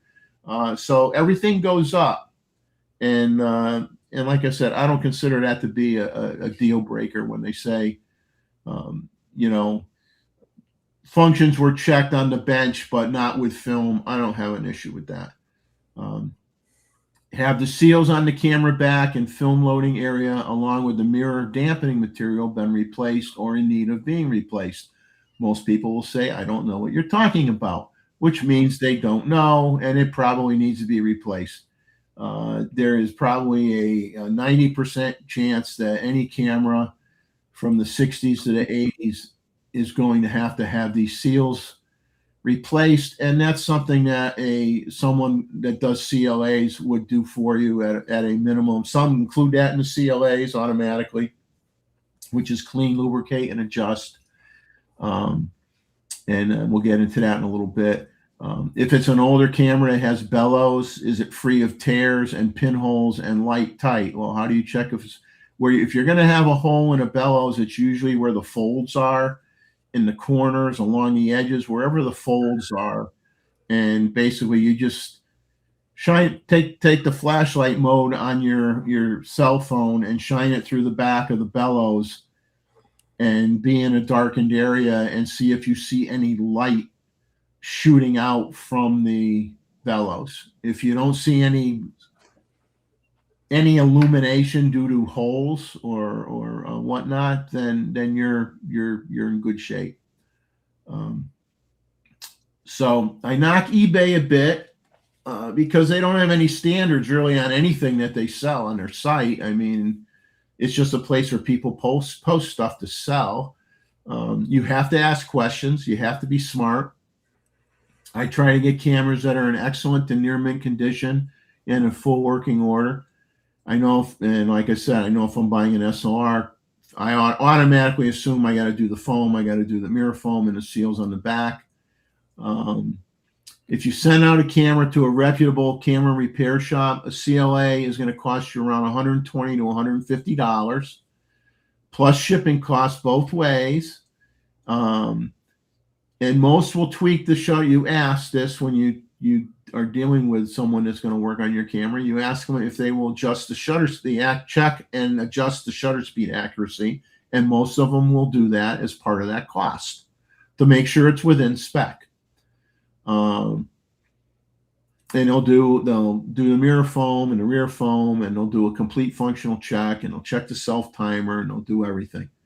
If other issues are found that are more severe, they will call you before they get too far into the game, and they'll say, well, we just started looking at this thing. A reputable guy will just started looking at your camera. I noticed this and this. It's possible this might have to be replaced, or they may get in there and say, your shutter has a dent in it. You got a focal plane shutter, metal shutter, and you didn't notice, and maybe it's got a dent in it. Or maybe if you've got your traditional cloth shutter, maybe it's got wrinkles in it, or it has sometimes the fabric shutter curtains get burn holes in them because somebody looked through the lens, that pointed the lens at the sun, and the sun burned a hole through the shutter curtain. So that's something the guy may notice and say, well, we got to replace your shutter curtain. So like I said, but you need to factor in these basic costs when you bid on an item or before you think on purchasing anything that's on the site. Some folks, see some of my cameras and they say, where did you find that? It looks like new. Well, part of that is the stupid amount of time that I'm willing to spend looking, and my own knack for reconditioning a camera to make it look pretty darn good. In terms of looking, there are many times, not every single time, but there's many times when I get the bug and I go, I'm going to get something else from my collection. I'll look at 4,000 or 6,000 cameras on eBay, but I'll also check auctions. I do check auction sites and stuff like that as well. But I may look at 4,000 or 6,000 cameras and narrow it down to 4 or 5. Then I'm going to look at them really, really careful. I'm going to magnify every photograph. I'm going to look at it at full magnification, corner to corner. And maybe I try to buy 2 of them. And that is an insane process. Most people aren't going to do that. I look for deep scratches, dents, rust, fungus, or green discoloration that you get from reactions of dissimilar metals. So lots of times you get that on when you have brass rivets on steel bodies, which is very common from cameras in the early in the 1800s and into the 1900s. Even on some cameras from the 50s and 60s that were folding bellows cameras, you have a steel body with brass rivets, and you get these bumps underneath your leatherette, and you go, what the heck are those bumps? Well, that's a reaction, and you can't just push on the bump and you smush it and it goes away and you don't see the bump. The bump is there, and the only way to get rid of the bump is you take off all the covering off the camera, and you got to clean around all those rivets and get rid of that problem, and then recover it. And it's just humidity that gets underneath that leather, and mainly because of improper storage. And once it occurs, you can't do much about it. Now, sometimes you can find the green like on a rivet on a camera bag or a camera case, and you could just clean that green right off. Whether it be an alcohol on a Q-tip or just you get a toothpick and scrape off the green, and just clean it with just about anything, and you could take it off. So the picture you're going to see below, you can see you can see some bumps. I got my arrow pointing on a bump. You got one there, you got one there, you got one there. You got bumps everywhere on the back of this camera, and you have green around the tripod thread portion of the camera. And so, you know, it's I can't quantify how much that hurts the value of a camera. I honestly don't know, because in some cases, the odds of you finding one that doesn't have a bump on it, you might not ever find one that doesn't have a bump on it. And anybody who collects cameras, anybody who knows about this problem, you know, I hate to say, you accept that it's a reality, you accept that it's going to be there, and you probably don't. You try to find something that has a minimal amount of bumps on it, but at some point you come to the reality that if you really want to have that old camera, you may have to live with the bumps. And sometimes, depending on the age of the camera, if you try to remove the leatherette, like in this case, Kodak is embossed into the leatherette. So if you change the leatherette, you don't have that pattern. You don't have the word Kodak embossed on it. That's going to hurt the value of the camera more by taking the leatherette off and replacing it than if you leave it on with the bumps, because at least it's original. So you have to really think twice before you want to do anything about that. And like I said, not looking through the viewfinder is my biggest worry when I buy a used camera, because they don't take pictures. Many of them don't take pictures of the viewfinder. And I told you what I do there. I'm reiterating what I already said before. Recently, I asked the seller about a camera if the viewfinder was clean, because they said it was. Is you sure the viewfinder's clean? And then the next thing I know, they reposted it and they lowered the price by about 50% and they wrote that the viewfinder's dirty. So, you know, and here's a picture here of a viewfinder on a camera. And now when you see this, if you're on eBay or an auction house and you have a picture and you see this and you see that there's, you know, some specks, maybe some dirt, maybe it's just dust. But what you cannot tell from this image is this dust that's on the outside of the optics on the viewfinder, or is it on the inside? There's no way without it being in front of your face that you're going to know. So then you got to decide, looking at this picture, is this more than you're willing to deal with and willing to buy it anyway? Because, you know, I mean, I've seen 1,000 times worse than this. So you may say that's an acceptable level. It isn't going to prevent me from using the camera or being able to focus or being able to, do what I want to do. But then you could get to another one. And this is a camera that I got where the person didn't take a picture of the viewfinder, and you wonder why. Look at that. That is an unusable camera. You can't see the light needle. You can't, the light meter works. You can tell the camera works. The camera works fine, but you can't see through the doggone thing. So it's useless. And the cost, in this case, the cost of taking the camera apart to clean that is not a financially responsible thing to do. So it becomes just something you look at. Some of my other questions, things I look for: dents in the pentaprisms. Oh my goodness. Everybody apparently drops their cameras on the ground or bangs them into a door. There are more dents on pentaprisms. So common.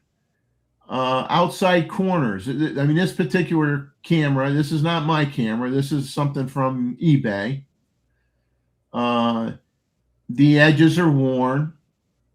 And now if you have a camera that is a brass body camera,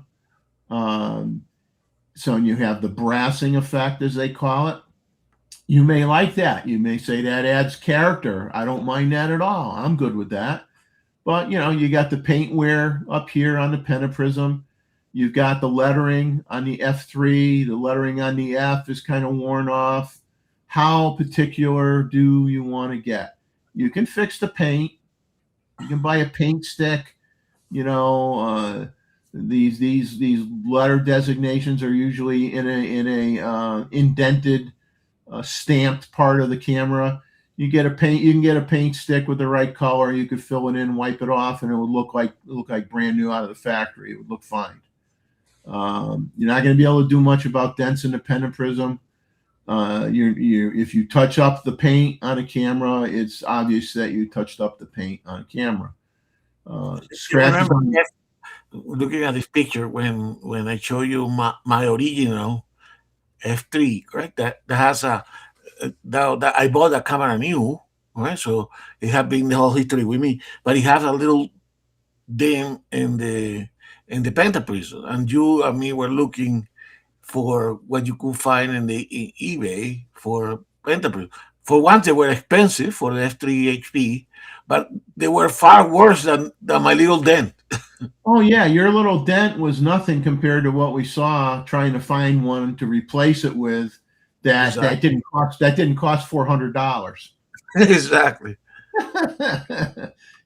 Yes. People, and that's the thing that kills you is they'll sell the Pentaprism, and if you find one that looks better than what you already have on your camera, they're charging you more for that than what you paid for the whole camera. Exactly. It's like ridiculous.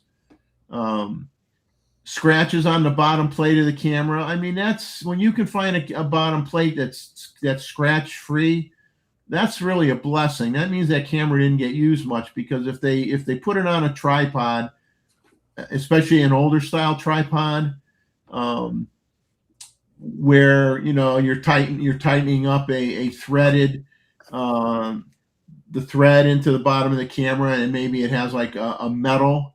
It's metal on metal. It's not like a quick release clamp or something like that. Then you're going to have some scoring and some scratches on the bottom plate of the camera. And I look for dents throughout the whole part of the camera. I look for gouges, and if you have the plastic tips on the end of the film advance lever, I look for major scuffs on the plastic tips. I look for gouges on the plastic tips. I look for excessive.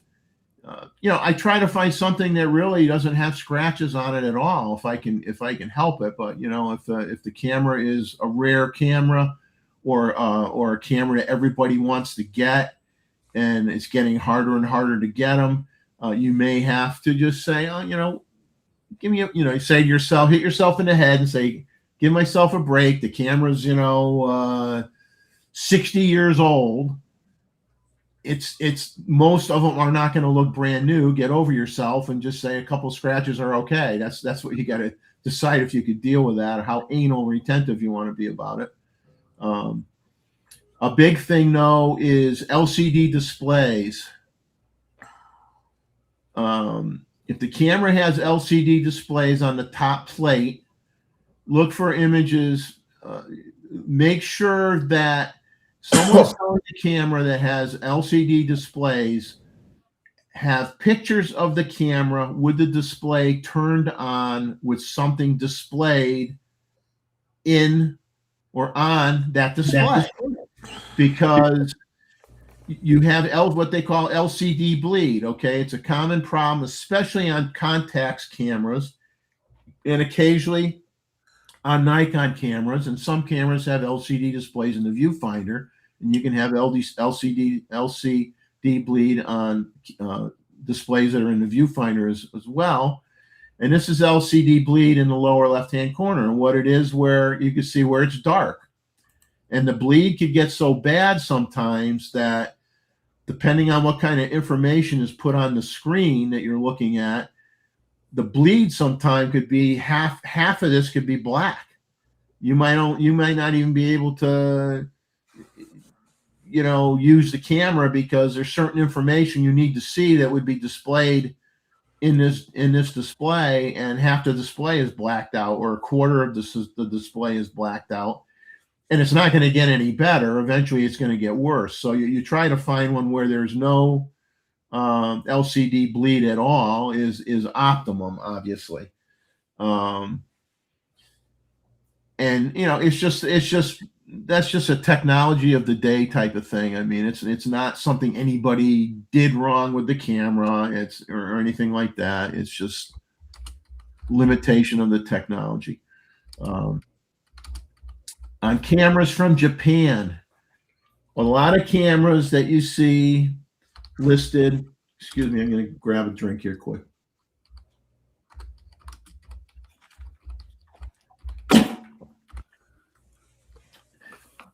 On cameras, a lot of cameras from Japan. I mean, right now it's not affordable to get cameras from Japan, because typically, prior to all the tariff stuff going on, usually your shipping costs on a camera from Japan was about $40. Sometimes they'd actually ship it to you for, a few would ship it to you for $20. Some of them would do it for free. But the average was typically $40 if you want to buy a camera from Japan on eBay. And now you buy a camera from Japan on eBay, the shipping costs may be $150 or $200, because that isn't really the shipping costs. They're throwing in the tariff costs in there, and then they have a blurb that says this cost, and you will not be charged anything extra for tariffs that is included in the price. And what they do is they add it on to the shipping costs. So right now, it really is not affordable for most people to buy a camera from eBay from Japan, because the tariffs just make it cost prohibitive, and in many cases, that extra cost makes it where you're probably paying more for the camera than what it's worth. But anyway, let's assume that we didn't have that problem. It was the good old days where it was $40. But you look at the camera, you look for rust on screws, and the rings that are on the camera strap lugs that go through the camera strap lugs that your camera straps go through. Because if there's rust on those rings or rust on the screws, it was either not stored in a temperature or humidity controlled environment, or exposed to moisture from whomever they bought it from, and or even from that dealer might not have the best storage practices. And you want to stay away from that. That should be like a sign. And I've made comments about the camera strap rings on shows way back when, and I'm not going to take credit for this. At least I hope it wasn't my fault. But all of a sudden, months later, I noticed, gee, it looks like all the camera rings on these Japanese cameras look brand new. I had trouble finding some that had rust on them all of a sudden, whereas before, 40% of them had rust on them. Now I can hardly find any with rust on them. So I don't know if they watched my channel and said, this guy's catching us. We're gonna spend the $3 and put new rings on it, and then no one will see nobody will know there was rust. But that was kind of funny. But if you see the rust, I would question it, because if you see it, it's probably inside the camera body where you cannot see things unless you take the camera apart. When in doubt, ask questions. Respectable buyer, especially one owning a business, will usually respond quickly. And like I said, an individual will typically ignore you. Camera lenses are a big challenge, especially on lenses on cameras from the 50s or earlier. Many lenses on older cameras have fungus, the AKA white spores / dots on lenses, and sometimes large amounts, like I said, that look like wisps of smoke. Stay away from these. While fungus, if you catch the fungus early and you're willing to take a lens apart, which I have taken some lenses apart, you can remove the fungus. But there's a caveat to that. It depends on how long the fungus has been sitting there. If it's been on that lens for 20 years, it's probably etched through the coating, assuming the lens has coating on it, which it may not, depending on how old the camera is. If it etches the glass, it's going to have a negative effect on the performance of the lens, and you just want to I just stay away from it. If I see any white spores, white dots, and if I really see wisps of smoke, I just don't even think about buying it. So I'm going to show you an image here.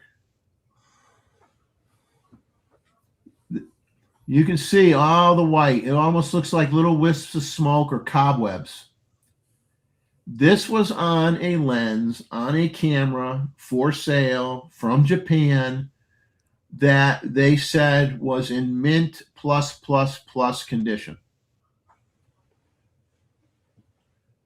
I have a personal picadillo with how they rate stuff on these Japan sellers, because they'll say excellent plus, excellent plus, mint plus, mint minus, mint plus. You know, I mean, give me a break. It's either excellent or it's not excellent. It's either near mint or it's not near mint. It's either mint or it's not mint. You know, it's like all this plus, minus, you know, excellent minus. I mean, give me a break. But this was supposedly a mint plus camera lens combo, and the lens, to me, I'd throw it out.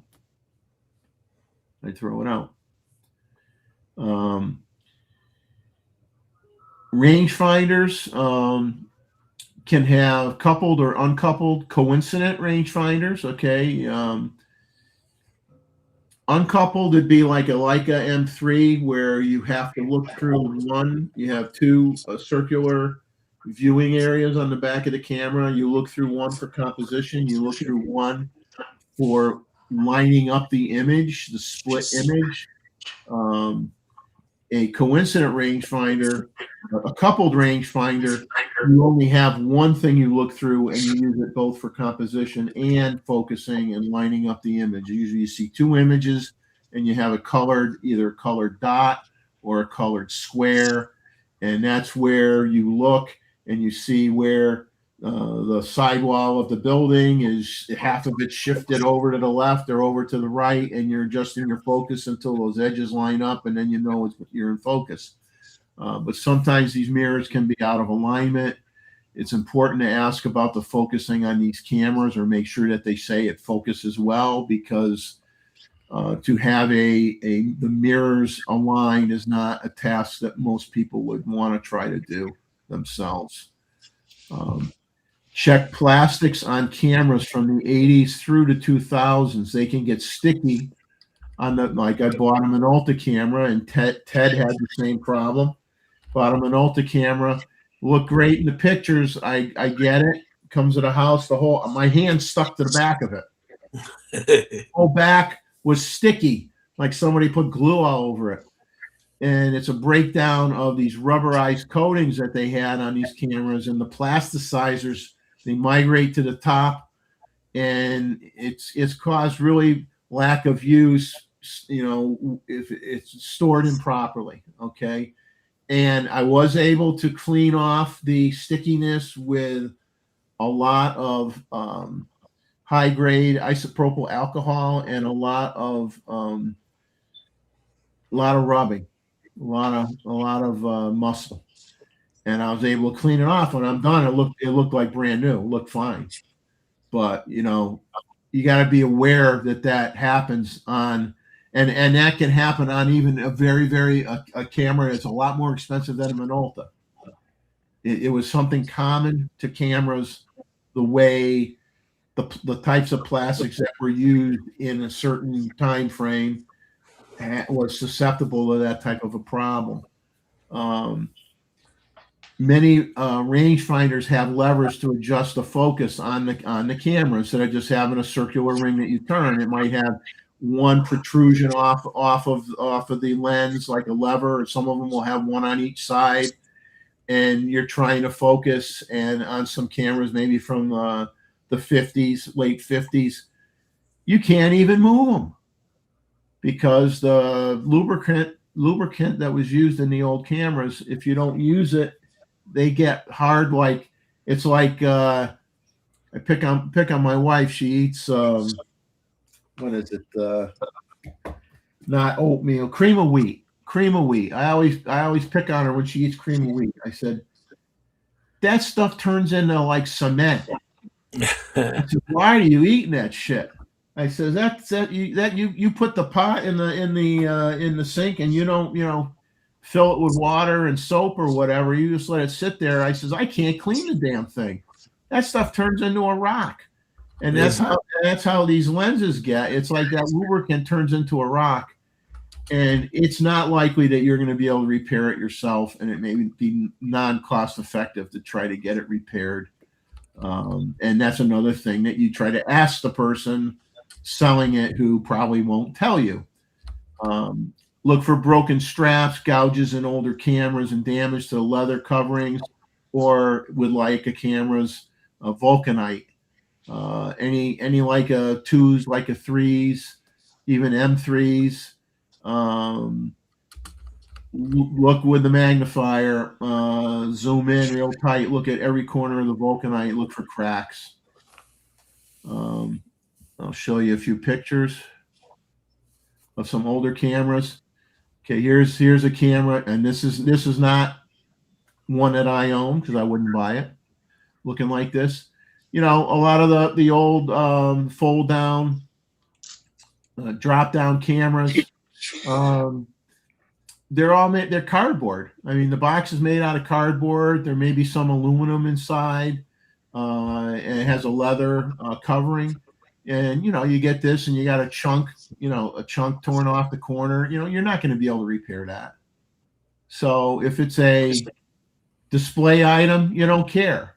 If you want it to look, if you want something that's near mint or excellent plus, excellent condition, this isn't it.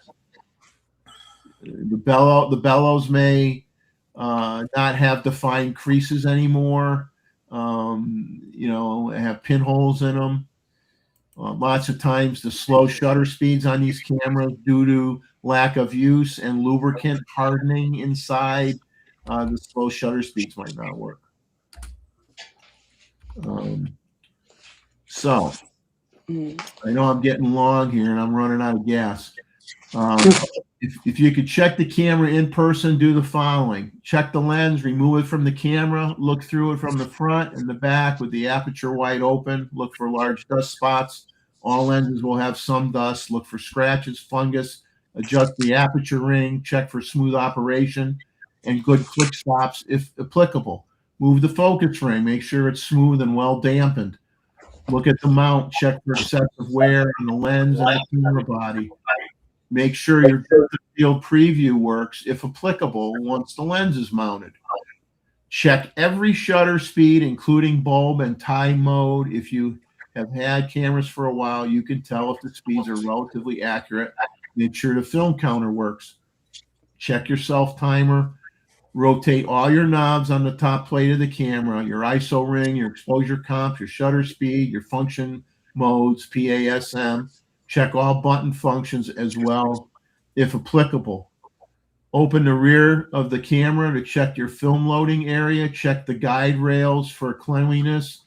Some discoloration is normal from film being left in a camera for too long. Sometimes you'll get little black marks or discoloration on what looks like nice shiny chrome that's sometimes on those guide rails. As long as it's not pitted and gouged, you're okay. If it's pitted real bad and it's not smooth, it could scratch your film, which wouldn't be a problem theoretically if it's not in the image area. But the problem is if you have changes in height on those guide rails, then your film isn't necessarily laying flat, and you may have problems with sharpness of your image because the pressure plate on the back is pushing on the negative, and the negative can't lay flat because you got bumps on the guide rails. Advance the film and your film advance lever, operate the shutter mechanism, check the battery compartment for leakage and corrosion. I talked about shining a light through the bellows on the old cameras. Slow shutter speeds we may not work on the old folding cameras. Aperture blades sometimes may not open and close smoothly and get stuck or stay partially open. So check every feature on a camera that you can put in your hand. Make sure you don't get a lemon. And how do I know what a camera is worth? Okay, my source is a site called Collect-A-Blend. They monitor the sale of cameras pretty much everywhere, and they will show you the range of, this is a Topcon RE Super, one that I own. Average condition, you're not going to be able to read it. Average condition is like, I think it says 180 to 200. Very good is 240 to 260. Mint is $600 to $700. And then they'll tell you how rare it is. The rarest is 5 diamonds. This is a 3 diamond, so it's somewhat rare of a camera. And so you have an idea what it costs. And they'll also list cameras that are that camera for sale, whether it be on auction sites or eBay. They will show up on the right-hand side. So you go to collectablend.com and you stick this on your computer. And before you buy a camera, once you figure out what condition it is in, if the person is charging twice, if you say it's very good condition and the person's trying to get twice as much as what this site says it's worth, don't buy it. Don't buy it. Can you get some great cameras? Absolutely, with a lot of effort. Now, here's some examples from my collection, and this was the 1963 era Topcon RE Super that I bought from that person in California that I told you that I talked through and had him check the camera out for me. And once I replaced the seals, this camera is mint. It works perfect. And the Topcon lenses were second to none. They were as good as Nikon. They were as good as Leica. They were good as Zeiss. The limitation, because of the type of mount that was used on the Topcon camera, I could be wrong here. I know, I don't know if it's a 25. I think it's a 20 millimeter wide angle was the widest lens that you could get for this camera because of the mount opening size. Whereas when the Nikon F, you didn't have that problem. You obviously could have wide angle lenses that were wider than 20 millimeters. So that was one of the negatives. But this camera actually won a bidding contest and a performance contest against the Nikon camera, and the U.S. Navy and Air Force bought this camera for many decades and used it in the United States. So this is one from my collection. Another one which I did a video on and talked about was a 1927 Ansco Memo box camera.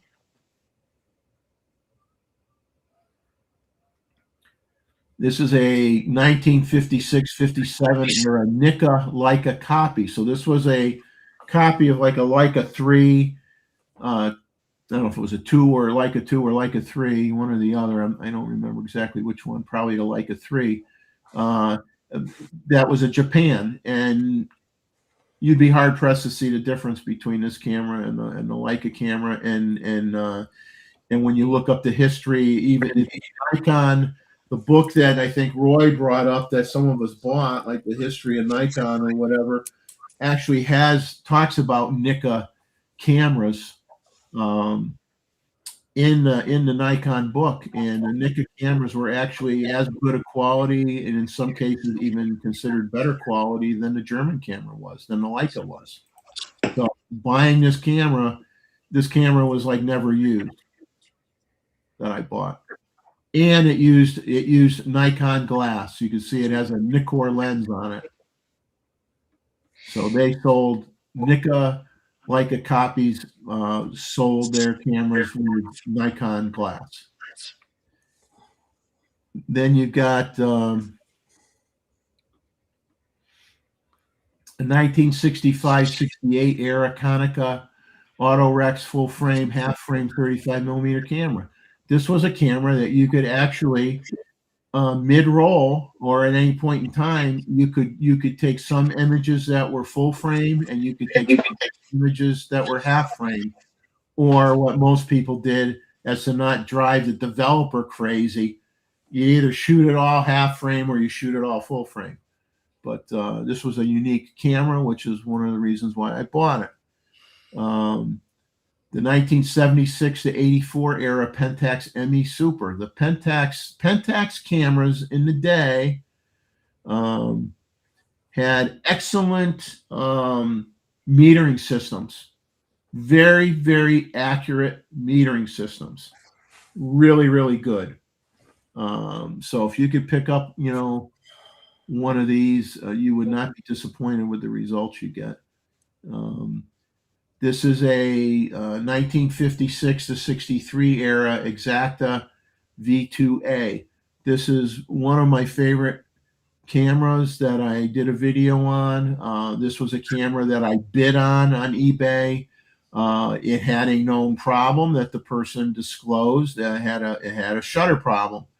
I was able to acquire it at a price where, before I actually did the bidding with that information, I contacted the person I used to do CLAs on certain cameras and repairs on certain cameras that I may have. And I said, what is it going to cost me to CLA this particular model? If you work on it and it has a faulty shutter, what's that going to cost me? And I was given a price range, and that helped set my limit in my mind as to how much I was willing to bid on it because it was not a set price. It was up for bid, and I got it at that affordable price, and I invested the money, and now I have a near mint condition German camera, which uses Carl Zeiss. Well, Exacta didn't make their own lenses. They bought their lenses from many German optics manufacturers, and Carl Zeiss was one of them. So I have some Zeiss lenses that fit on this camera, and it's a very strange and unique camera to try to take pictures with, but one that I'm very happy to have. Here's a 1957 Leica M3. This is an M3 that I got from my friend at the antique store. I got this with like 4 or 5 lenses and the original Leica bag. And I cleaned it up as best I could. And I put new leather. I took the Vulcanite off, which I did a video on, showing me taking the Vulcanite off and putting the new leather on. And is it perfect? Cosmetically, no, but it's pretty darn good. Pretty darn good. And it works perfect. And I'll show you some pictures from that camera in a little bit. A 1904 Poco number 15 folding camera. This was made by a company. It was American Camera Manufacturing Company that I believe was out of Boston, Massachusetts. And shortly after this company came to existence, within a couple of years, Kodak bought it. It was one of the companies that Kodak ended up buying, and this camera works fine. 2001 to 2006 Nikon FM3A, wonderful camera. 1933 to 37 Kodak 616 #1 Diodac folding strut camera. It's called the strut camera. This was from the era where they were getting really artsy with the Art Deco design on some of the cameras in the 30s, late 20s to around 1940. And you could see it in the nickel or chrome lines going up here on the top with these little lines spread out here. It was an Art Deco look. You got the black paint, and then these chrome or stainless pieces here on the side of the camera, and an octagon shaped front. And these are considered unique cameras because of their Art Deco. I talked about the gentleman who did it for Kodak for many years, and they had Art Deco versions of box cameras, of folding bellows cameras like this, and so that was kind of the in thing at one time. So my conclusion is, depending on your collecting goals, camera collecting can be cheap, it can be easy, it can be really difficult, fun and moderately priced, or for the lifestyles of the rich and famous. In any case, it makes me feel good that I feel I'm preserving a bit of photographic history in my lifetime, and I'm always blown away by what folks could come up with over 100 years ago. And we all owe them our thanks, because if we didn't have these people, we wouldn't have what we got today, right? So they were the forebearers of things to come, and I'm really grateful for those individuals that provided us with all these great cameras. Fantastic. I'll show you a few quick pictures if you want. Yep. I'll show you a few defects first, once again, to other than myself, which is a defect.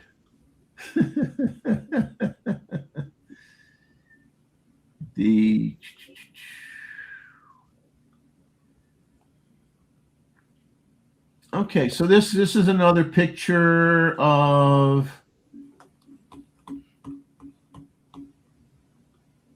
the bumps that we talked about before.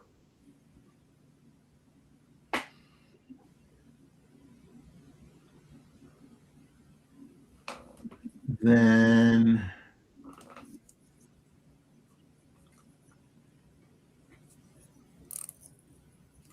this is a picture here.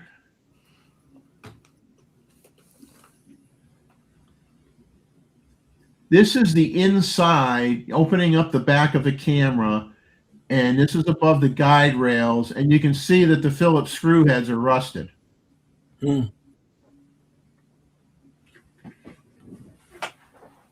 So this is, you really, really have to have an attention for detail if you want to try not to get screwed. You have to look really, really, really hard at every single stinking thing.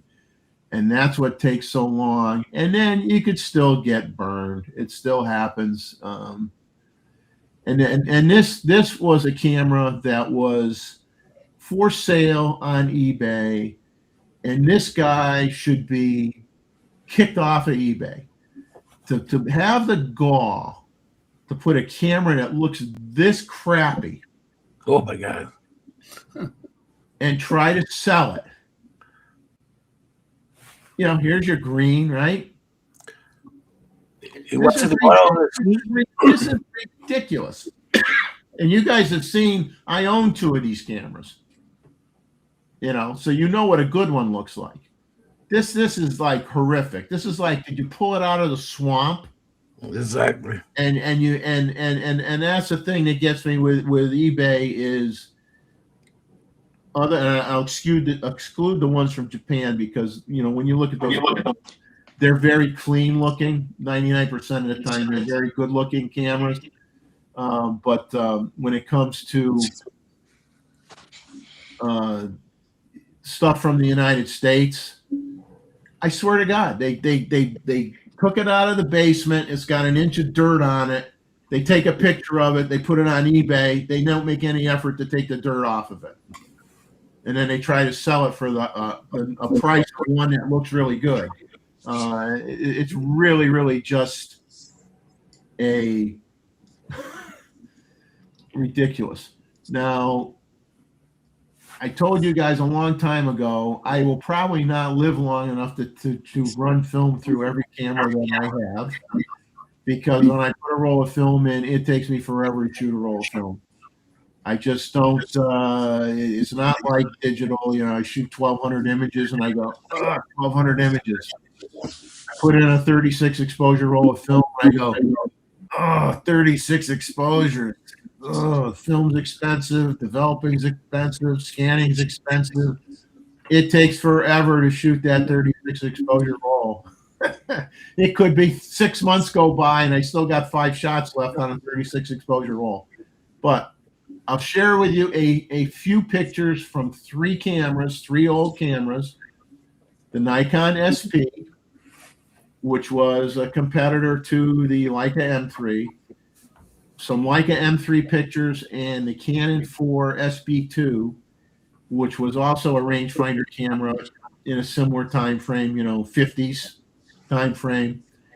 And I'm gonna just open up each folder, and I'm just gonna maybe show 1 or 2 pictures from each camera, just to show you that I did use them, and take pictures with them, and what I thought using the camera. So let me open up that one, and I'll just do a couple. First ones here will be from the Nikon SP.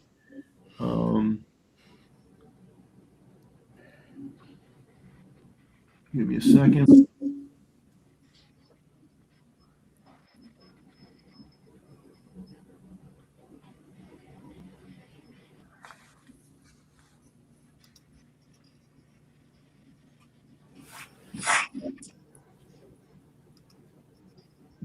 This was in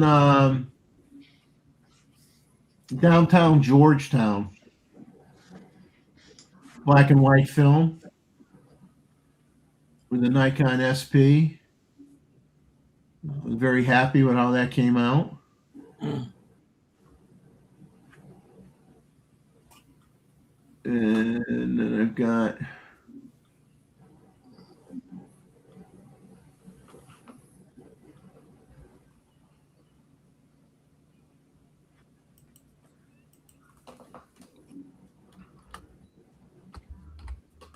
another one from that camera. But I was overall very pleased with the camera, and I will say that anybody that's interested in a Nikon SP, the lenses are excellent. The lenses are just as good as, to me, it's just as good as a Leica lens. The problem with the SP is that the focusing patch over time fades. And the focusing patch on the SP is nowhere near as bright and well defined as my Leica M3 is. So in some cases, depending on the contrast in the scene, I had a hard time seeing if I was a hard time lining up the images because that patch wasn't strong enough anymore. I had some difficulty with certain types of images. And that's not something that can be fixed.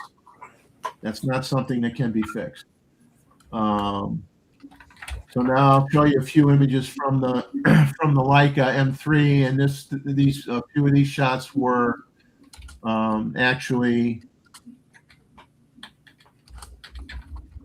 these were color shots, color photos.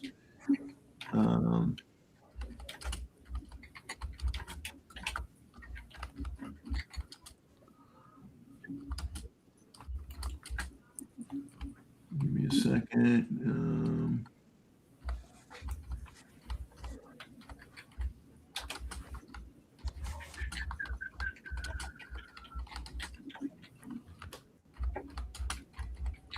All right, so I will Bring a few of these up. I had a note somewhere. An important thing to think about too when you buy rangefinder cameras is the. Hopefully, I left my notes here and didn't throw them away.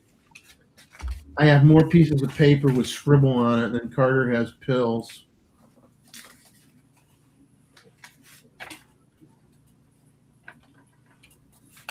No, I think I got rid of that piece of paper. Well, I kind of go by memory. The magnification area is very important to look at if you're going to want the camera as something you want to shoot every once in a while and be comfortable shooting it. Like, like the viewfinder will just say 0.97 magnification, 0.8 magnification. The higher the number, the more of the image that you see when you're looking through the viewfinder. And the SP is actually the highest of them all, which was probably something like 92%, somewhere around that, for a viewing area. The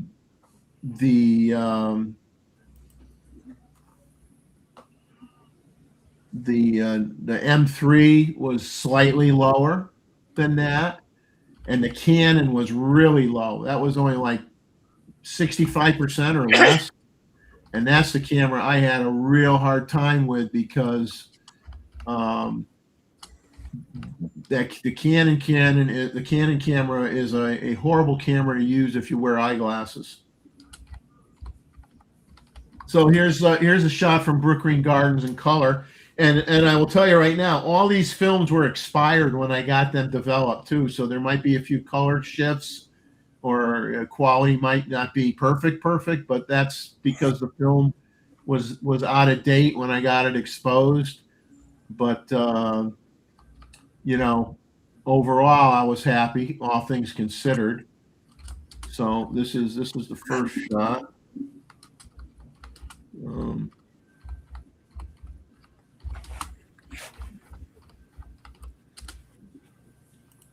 Now I can't get out of this mode here.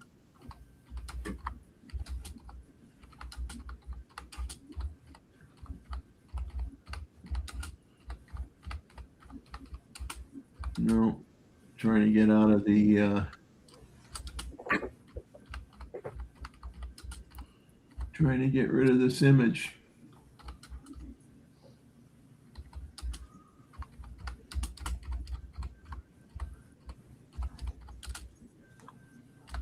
All right, I think I got rid of that image. Now I can bring up another one.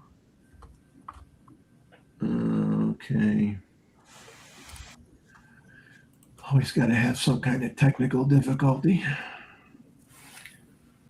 Well, that's the fun of it. Yeah.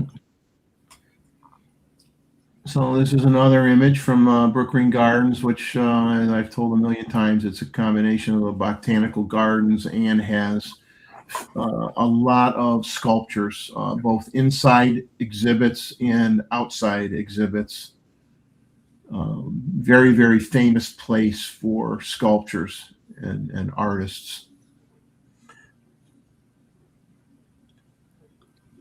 And what type of film was that? Do you have to use type? Negative film? That was, give me a second, I'll tell you. That was Kodak Ektar color negative film. Ektar. The Nikon SP had Fujifilm Across, ACROS 102, which was black and white film. And then the Canon, which we haven't seen anything yet, will be also black and white, but that'll be Ilford Delta 100 black and white film. And so then I got one more here from this camera.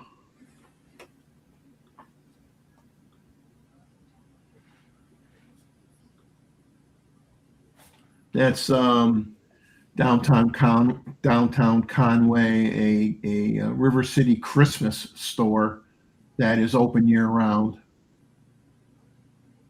Nothing like having a Christmas store in the middle of the summertime. It's always interesting. And now I'll just find a couple from the Canon. Like I said, the Canon camera was really, really difficult.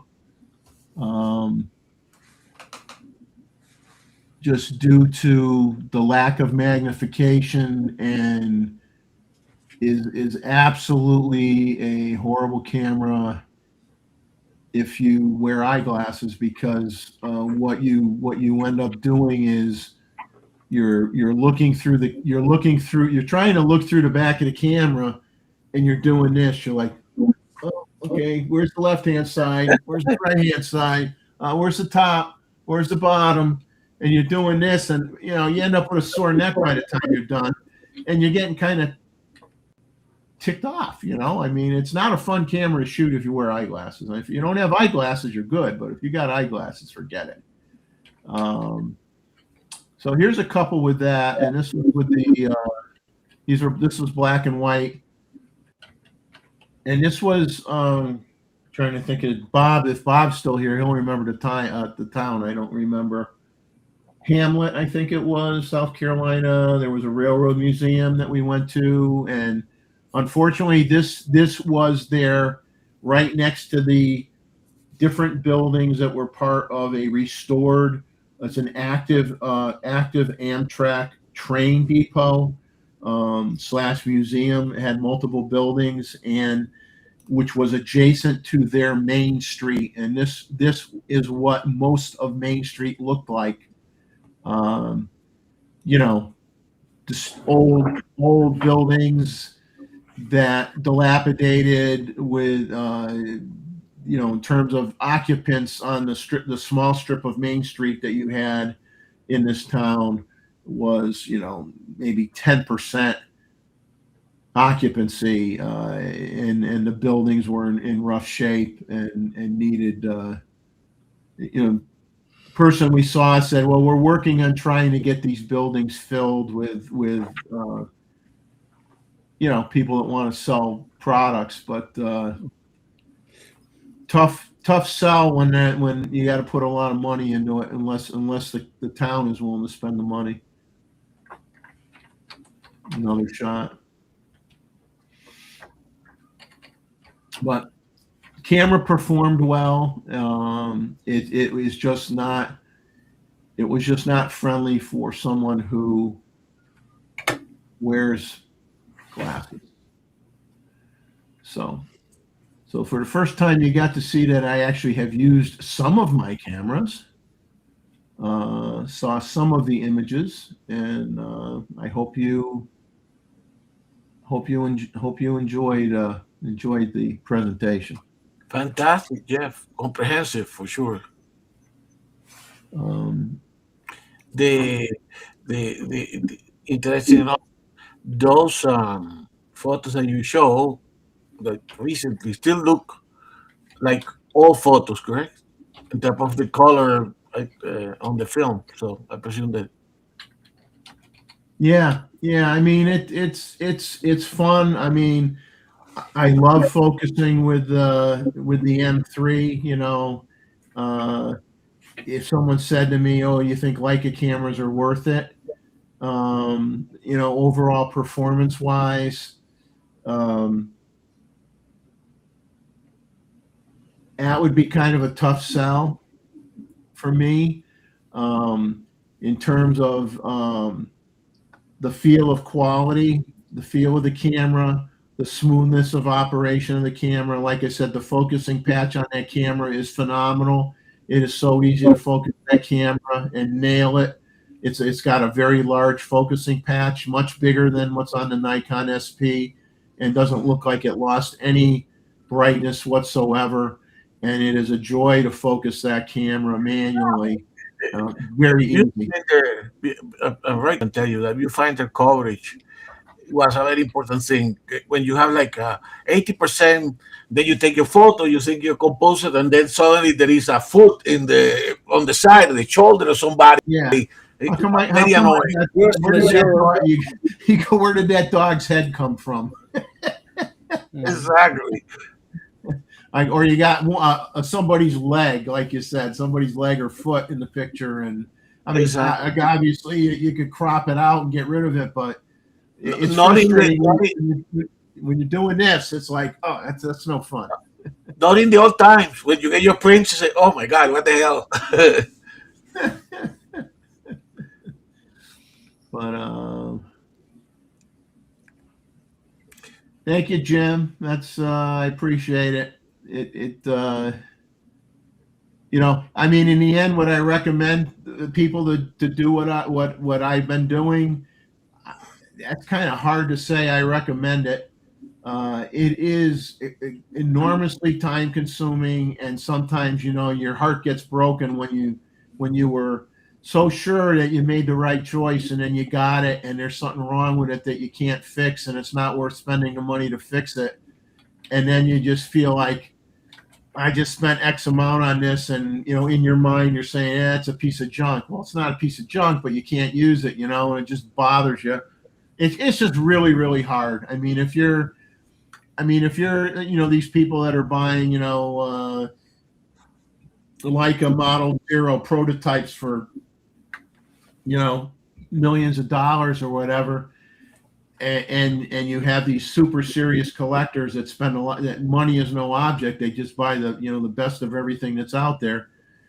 Then yeah, life's easy for you because budget doesn't matter.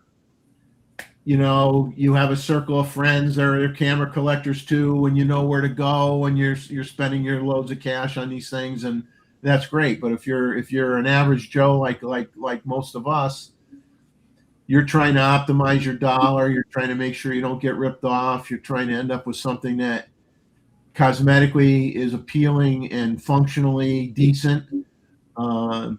It's frustrating. It's frustrating.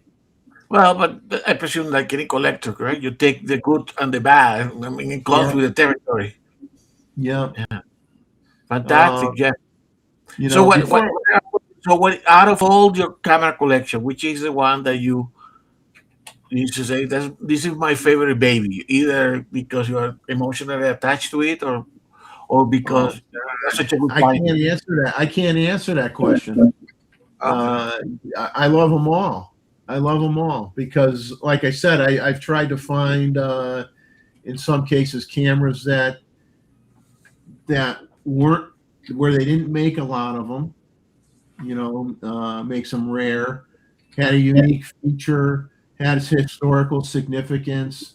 A friend of mine who's in the chat right now, Mozman, was kind enough to buy me the camera that John Glenn used to take pictures in the Mercury capsule when he took pictures over Florida. And it was an Ansco camera. It was a Minolta camera that got rebadged as an Ansco camera. And their advertising campaign for the camera was, if you bought the camera, you got copies of slides that John Glenn took from the Mercury capsule. So Tim surprised me with a gift and bought me the camera. And then I, found out about the slides, and I told him how I was looking at the slides, and these people that were selling them wanted way too much money for them. And then I don't know if it was a year later or 2 years later or something. All of a sudden, I get the slides in the mail, and he found the guy, and I guess knocked him down quite a bit, and he got the slides for me. So I got the slides, duplicate slides that John Glenn took using that camera when he was on the Mercury 7 capsule. Which was wonderful, and I thanked him very much for that, and I'll thank him publicly for being so nice to gift me with something like that. Now you have to answer. Now you have to answer his question, given that he was so generous. Who I talk to the most? Probably the one I use the most. Like if it'd be the Z9, probably. Especially if I don't get the result I want. What did you do to me? And it's my fault, but I'll blame the camera, right? Like most photographers, it can't be the photographer's fault; it's the camera's fault. Usually, it's the photographer's fault. But I like them all because they're all different decades, they're all different times in history, and some of them and some of them are in they're in working condition, but you would never be able to get them repaired if it broke. So it works, but you're never going to use it because you'll never be able to fix it. So you just let it be, but then there's others that, are pretty robust and people are out there that can fix them and you're willing to use them and spend the money to get them fixed if they break. But, I'm not willing to do that on a 1800 camera. So Jeff, so final question here. So how many cameras do you have like in the pot that you are basically at any given time that you are bidding or interacting with the seller? How many do you have? Like 3 or 4 a week or? No. I mean, I'm at that point now. I mean, I have, I don't count my Z9, Z8 or ZF as part of my collection because they're current. They're current. I don't consider them the collectible cameras per se. No, I got 93 cameras right now. Oof. But I'm talking about the in this kind of interaction that you have with sellers and.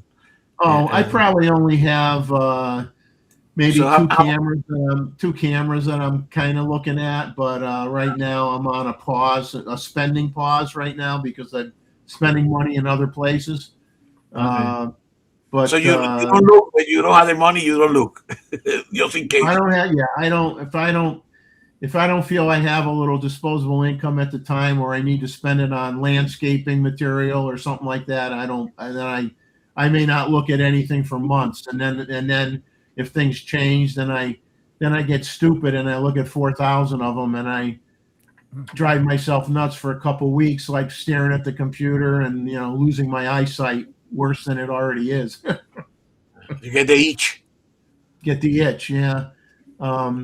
Before I jump into new rumors or anything, I would rather skip to your what you've been doing, Gustavo, and then do the rumors last. Okay. Because for those that want to get to bed by midnight, more important to see what you have to show than the rumors part, in my opinion, and we'll do that afterwards. Okay. So I know as usual, I'm looking for advice as well. Correct? We are all kind of this journey of learning here. So let me take it.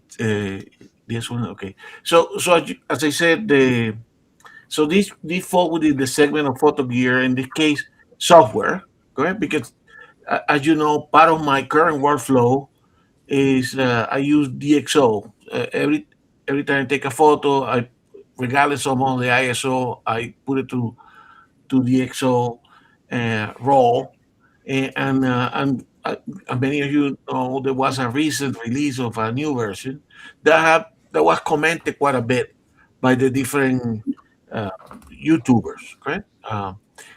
So I have been using RAW 4, and since the results are excellent for within my workflow, I wasn't sure whether I wanted to update. But typically with these kind of things, I waited for another skip one version.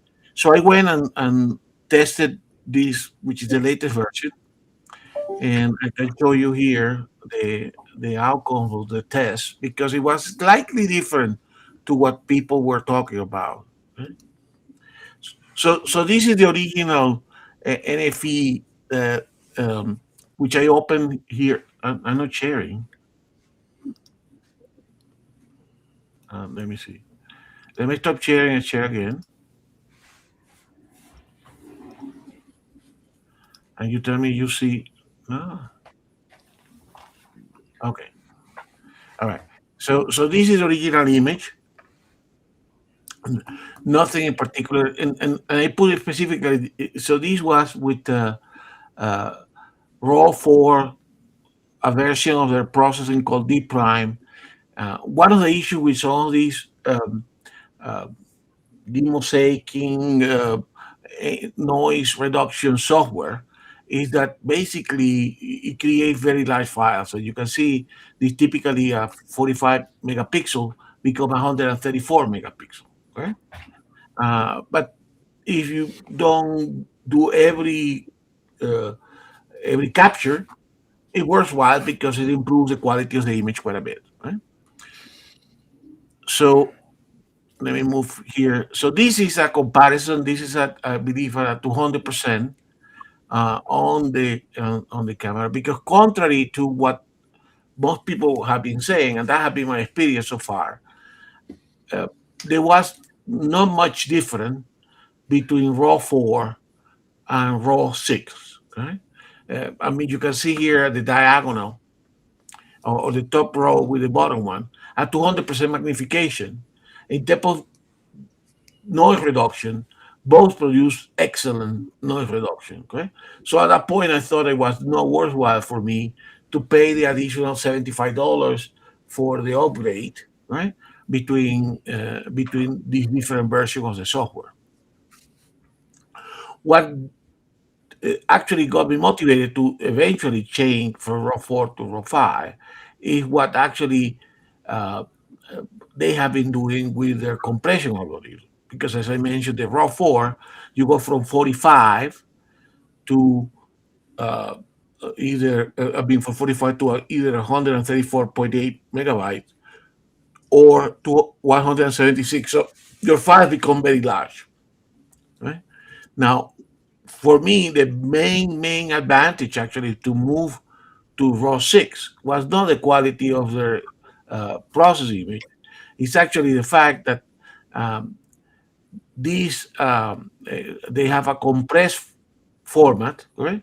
And in that compressed format, with almost minimum amount of loss of quality or none that I can appreciate, you can see here in the bottom two images, correct? You go from 135, the uncompressed version of RAW 6, to only 12.9 with excellent quality. Correct? So it is for that feature, which is not what have been highlighted by all the YouTubers, that I think is worthwhile either upgrading or going to this version. Because instead of creating this larger file, you take your you go through your raw processing and you end up with actually smaller file that wouldn't be preserving all the details around. So I think this learning I have about 3-4 weeks ago, and I haven't shared with you, but I did end up buying that version of RAW 6 just because of the compression rather than the quality of the demosaicing and the noise reduction. So Hey, any questions? question for you, Yes. Gustavo. There's a lot of talk and videos out right now on the DxO Photo Lab 9.6. Mhm. That's Which out. uses the same. Now that includes, is it now RAW 9 or something? That's in there? in terms of it uses the same noise reduction software as RAW 6. So you can buy the whole package, correct? Yeah. That allows you to do basically equivalent to a Photoshop, or you can buy, for me, which this is part of only their DNG generator, right? Yeah. Matt Irwin had a video on this Photo Lab 9.6, as well as other people, and the compression was absolutely mind blowing. Like you said, you could take a file that was a 130 megapixel file and have a 9 megapixel compressed file, and you couldn't tell the difference. And you see it here, correct? You see it here. I mean, that's So that for me is a selling point. Now, of course, he mentioned that in the latest video where he talked about the entire package, correct? Not the raw development software, which they sell, what I use, correct? So, but indeed, it's the compression algorithm that makes it worthwhile. Now, if you take what Matt recommended, basically you are moving your workflow completely out of Photoshop, right, or ACR, into that engine. Right? And for some people, that's what they want to do. I'm still not prepared to. I'm still happy with Photoshop, but I do use uh, DxO raw processing as my first step in my workflow. Correct? Basically, image quality, the image it hasn't. I haven't seen anything that works worthwhile from raw 3 or raw 4. Right?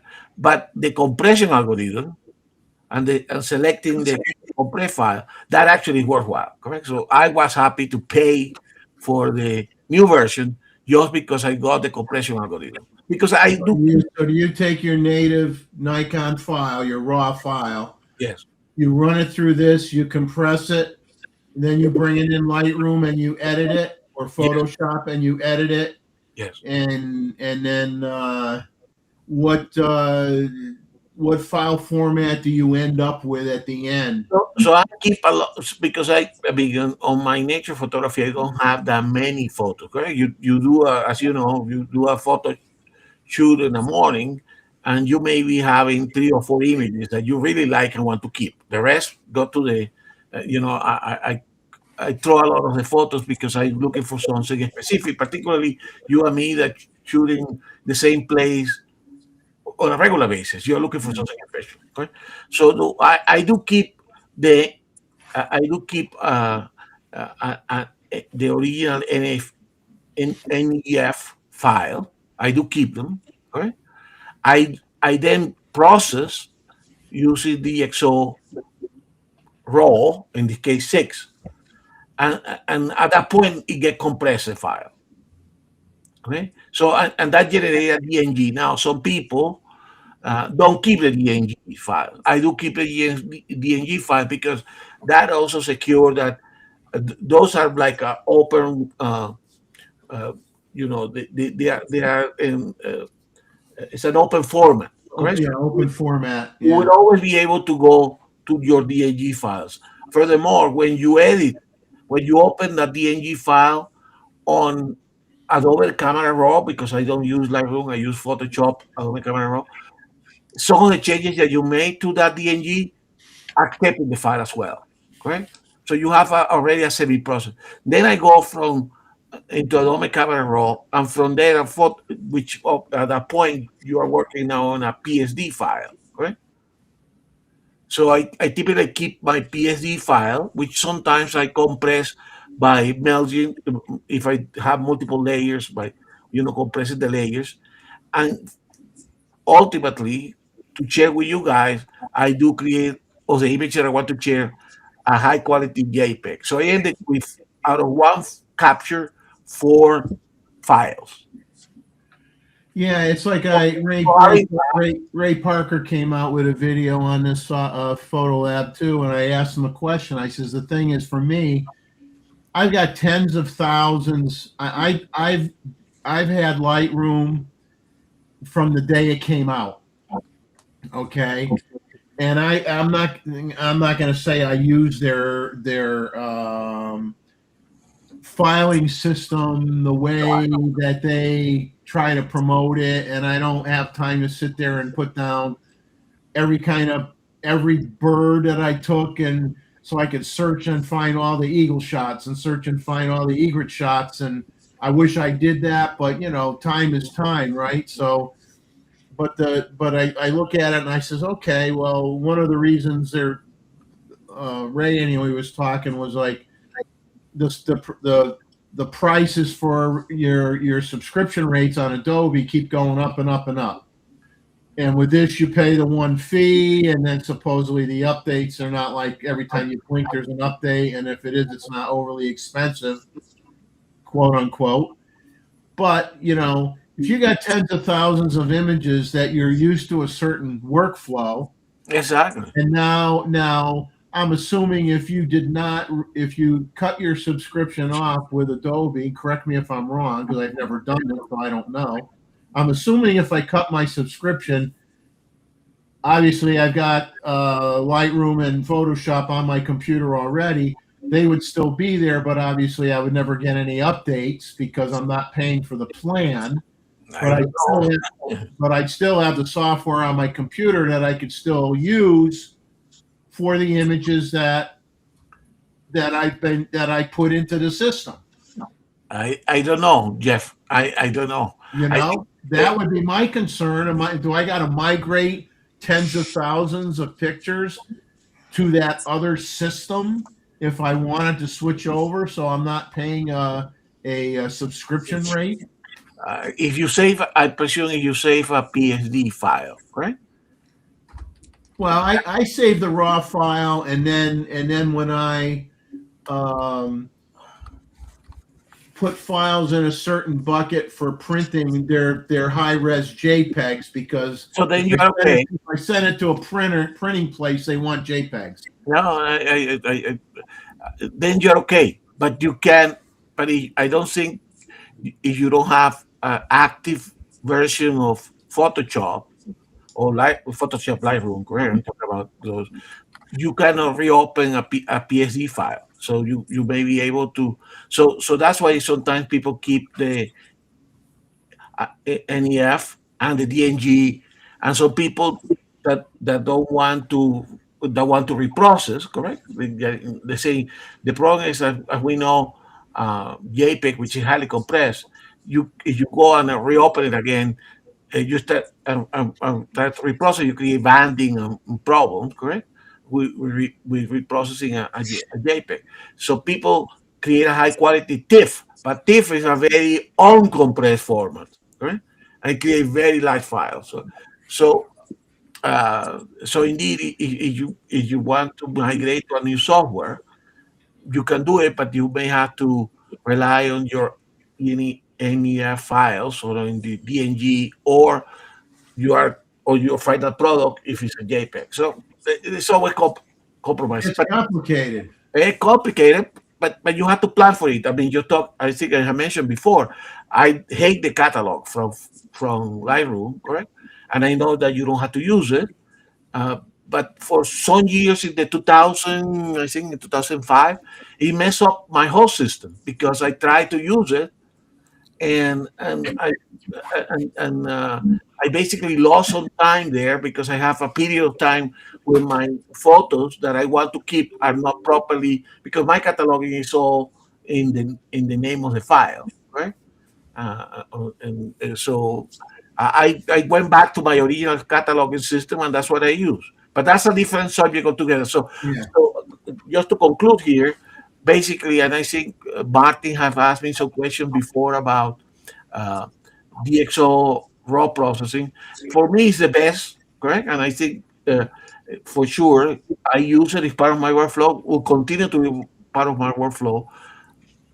But the main, I think the technology of demosaicing and noise reduction have made some progress, but the biggest change on this version is actually the compression algorithms that go here to go from 135 or 100 megabytes to 12 megabytes. Correct? So you have, for people like me that keep all the files, the intermediate files. That makes time for Nikon to buy them out and put that into the cameras. Exactly.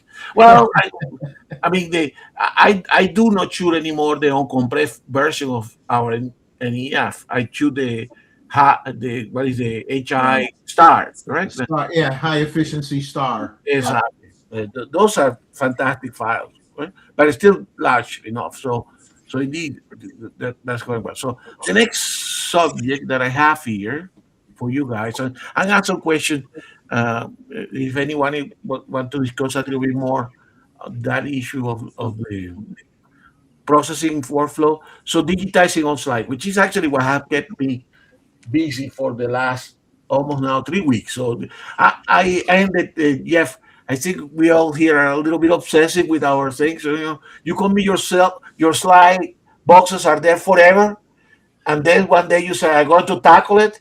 And then your life is consumed by the desire to go through the piles and piles of slides. But I see I'm on my way here to the point that I'm going to say, I control now, so I can move on with other things. So I think I actually capture here sort of my workflow. So digitizing of slide learnings, okay? And then today I'm going to talk about a lot of slide preparation, okay? Um, and as you know, I have two ways to do it with the adapter that Nico sells, but also with the cool scan, correct? And and today I'm going to talk about. I just put in here, but you can see all the steps. And more and more I tend to favor the cool scan because it saved me some time. And it is a fantastic piece of equipment. And I hope that Nico at one point do scanners again because they are still top of the line, correct? But I basically clean and scan the slide. One of the advantages of the cool scan is it has this infrared filter that detects uh, dot spots. I mean, we talk about fungus and spot. I mean, getting spot out of film is impossible. You're going to always have some, right? Even I think brand new photos will have them, right?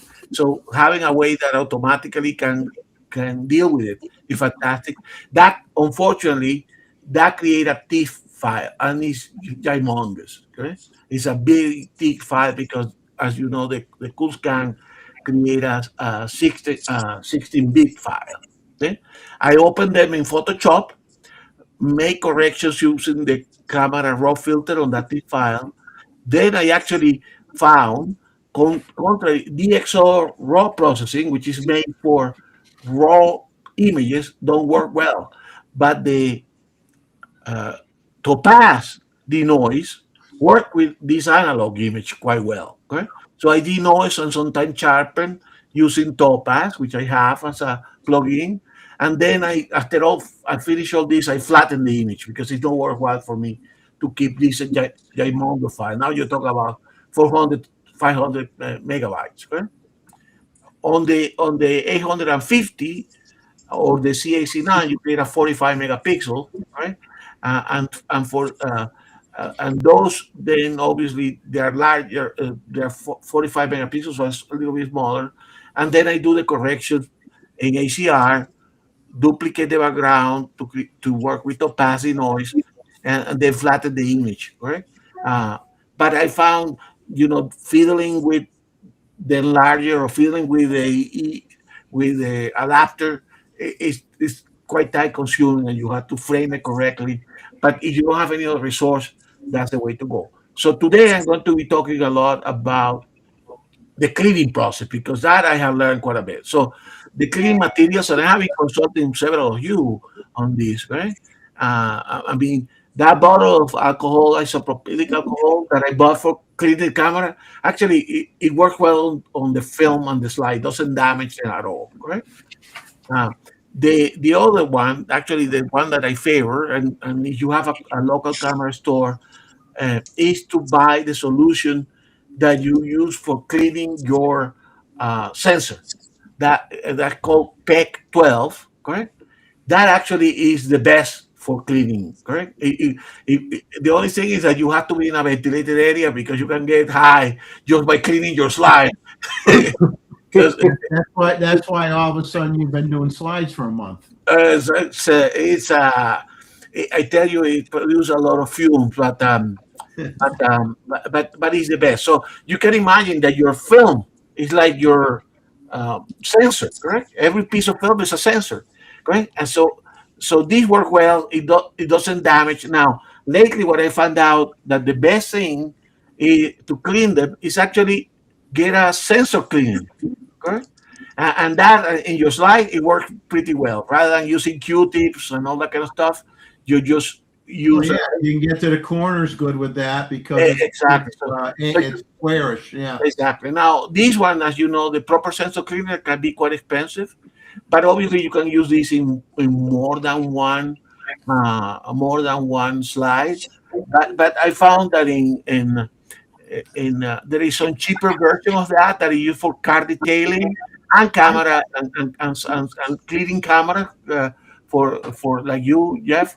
And I found a kit that has all these different tips already with a lint-free clothing put into it. So these are not so expensive as this one, and they work quite well, correct? So I use both of them. This one, obviously, for a full sensor cleaning, these are the best.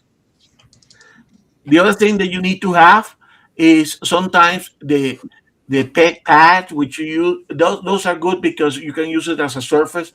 They are lint free, so you can work your slice in top of those, correct? Because otherwise you keep taking dust, but you put additional one, correct? So it's a fight, correct? And basically you have to have, in some cases you have to remove the old mounts, correct? So having some frames, empty frames, is good. Now for me, I ended that I have 3 boxes, like 300 of frames that I never use, correct? So I didn't have to buy them, but you can still find them, not the good quality ones that we used to have before. I think it was a German make EGFA. maker, Geppe. Unfortunately, they are out of business. But I ended having 4 boxes of these that were sealed from the time that I was doing slides, so I'm good for to go. And probably, Roy, you remember some even have a metal border that were the best, right? Yes. So anyway, so you get some because you're going to need them. I think Terry was asking me the other day, what do you do with the old Kodachrome? Exactly, the old That one. Geppe. See, yeah, those are the best. And these one,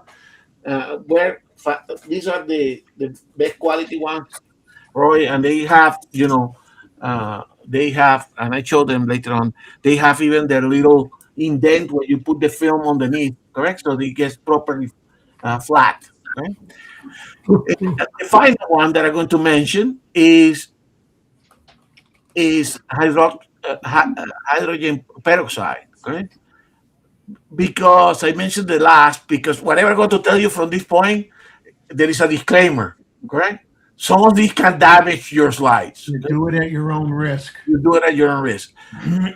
But when you end it with slides that have fungus, correct?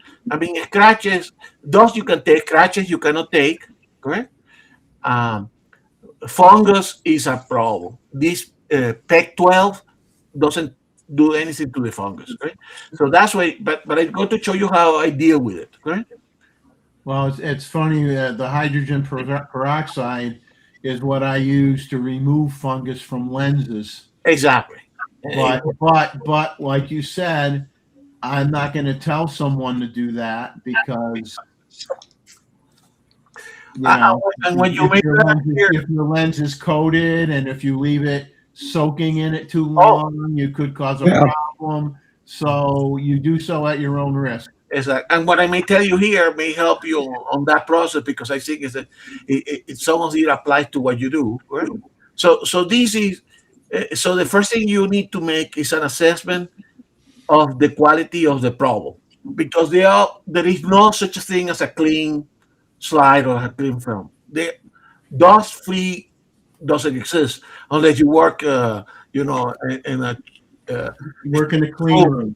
In a clean room, correct? Right. It's impossible. I guarantee you, the slides that you get scanned, they get scanned shortly after develop, correct? They still have some way to remove the dust, because I think only if you are in a clean room, I don't think you're going to get it. So I categorize the slide in bad conditions, and those that have fungus, those are because they basically etch into the actual right? The mold gets into that, and it's actually, if you look at your old slide, it's actually in one side. It's in the dull side of your slide, that which is where the organic material for the pigments are. That's where the fungus grows. Okay? So again, it's typically like you were saying with the camera, correct? Bad conditions, you have wide workflow. Excellent conditions, you have another one. And excellent conditions, you have the minor dust and all that. Sometimes it's not even worthwhile clean them although I ended now almost every single one I clean, but you don't have to take it out of the mount, correct? And the one that are in good condition, so I go is in my third category. So excellent condition, you and Roy was mentioning that you inspect the slide first to establish the condition using a flashlight on an angle, correct? Just to see what you see, both sides, particularly the dull side of the slide, right? And then is oh, I got to deal with fungus or it's mostly dust. No blower. You try to remove as much as you can with a blower, but blowers basically that all dust doesn't go away. You're blowing the dust off that slide onto the one that's next to it on the table that you didn't do yet. It doesn't move, right? So you sometimes you have to remount if necessary, correct? Obviously, that's a problem for the cardboard all Kodachromes, correct? Yes. And then you unfortunately sometimes you have to scan and then you inspect the photo, and sometimes you have to do more than one because that's the nature of the business, right? Now, but those you can when you get your way of doing this, you can go with one slide relatively quickly, particularly if you use some of the cleaning materials that I recommended, right? The ones that are in good condition is basically the same, but then you use that PEC 12 or the isopropyl alcohol. The only difference with the isopropyl alcohol, which is cheaper, correct, is what our friend Bob mentioned here. Alcohol, this isopropyl alcohol absorb water, correct? So you have to make sure that you open your bottle, put it in another container, and then you close the bottle. Otherwise, your content of isopropyl alcohol diminish because it will gather whatever water vapor is around, correct? So you open your bottle, use what you need to do, and then seal your bottle. So I put it on a little spray bottle so I can spray it and use it. The benefit of the PEC 12 is that it basically it has more volatile components. That's why you get all the fumes, correct? So basically, it dries better. It's like ether when you for cleaning laboratory instruments, correct? But it has all the other components, correct? And that's the difference between the isopropyl alcohol and the PEC 12. Then you remount your slide. It's better to clean them if you're going to mount them off. It's better to clean them when they're off the.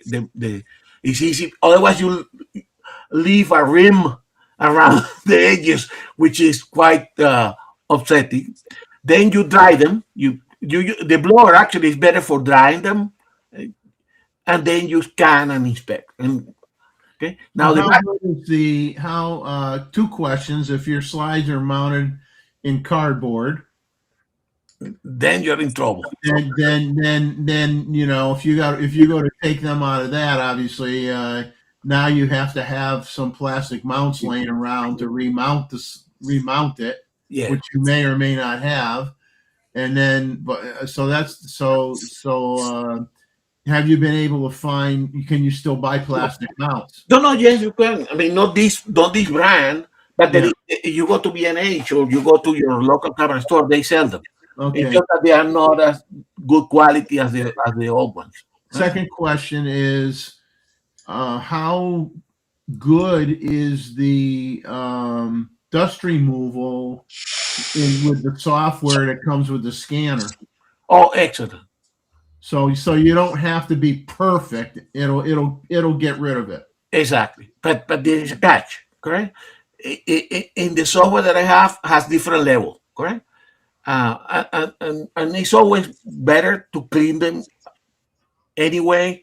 Yeah. Because if you have too much grind, you can imagine you take so much that the image start becoming soft. Correct? Right. You get rid of detail. You lose detail. Exactly. And I'm going to show some example here because I got to show you the infrared images or basically the ones that are illuminated with infrared and how you progress because I wanted to make this comprehensive. But so anyway, so let's talk about the back conditions because these are the ones that are but those are typically, a photo from your father when he was young or something like that.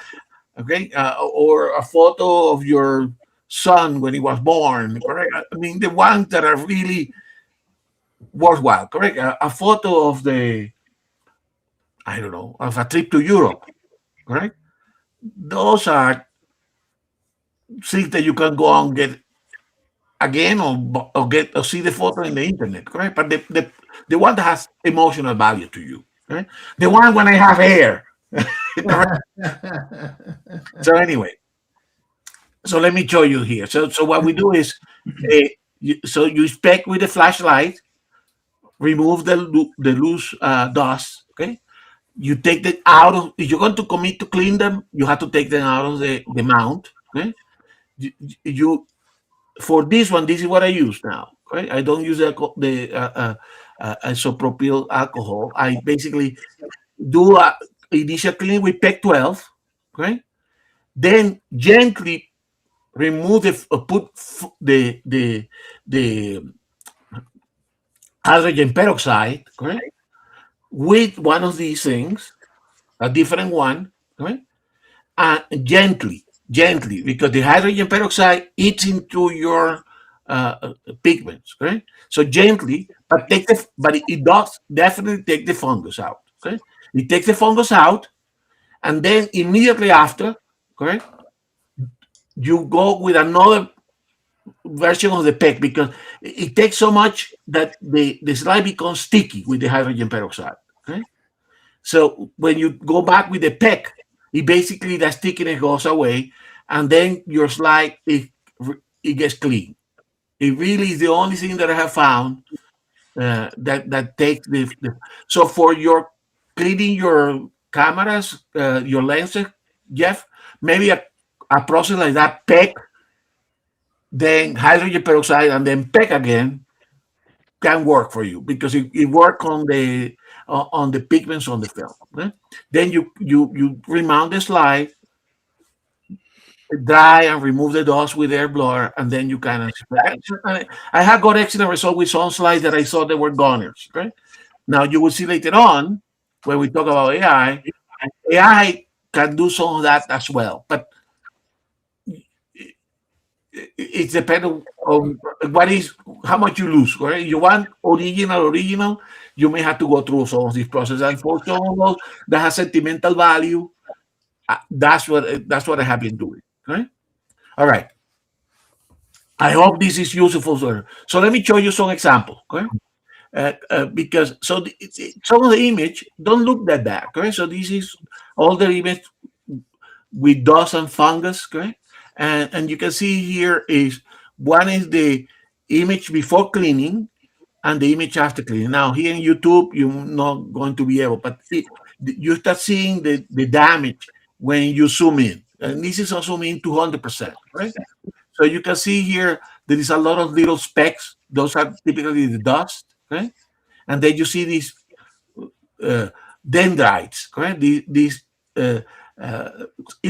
same thing that they happen in the lenses, correct? Patches that are dark and all that, correct? And after cleaning, you can see the image on the right side. I mean, all of that is done, right? And this is before I apply any. And now scratches and things you have to repair. Yeah, because you can see it up. Well, you probably can't see my little hand here. Yeah, but you can see up here, and here, those little dots. Exactly. Now they're not here now. Exactly. Yeah. Exactly. So you can see you make progress, correct? That's what you want. Because what you want, and answering your question ahead of time, basically, Jeff, you want to eliminate as much as easily eliminate, so that to leave the infrared and the software to take care of the red. Because you can take I had done that as well in this process of learning. You can do it manually, correct? But you magnify 200%, then you go through the image, cleaning every single spot, not a fun thing.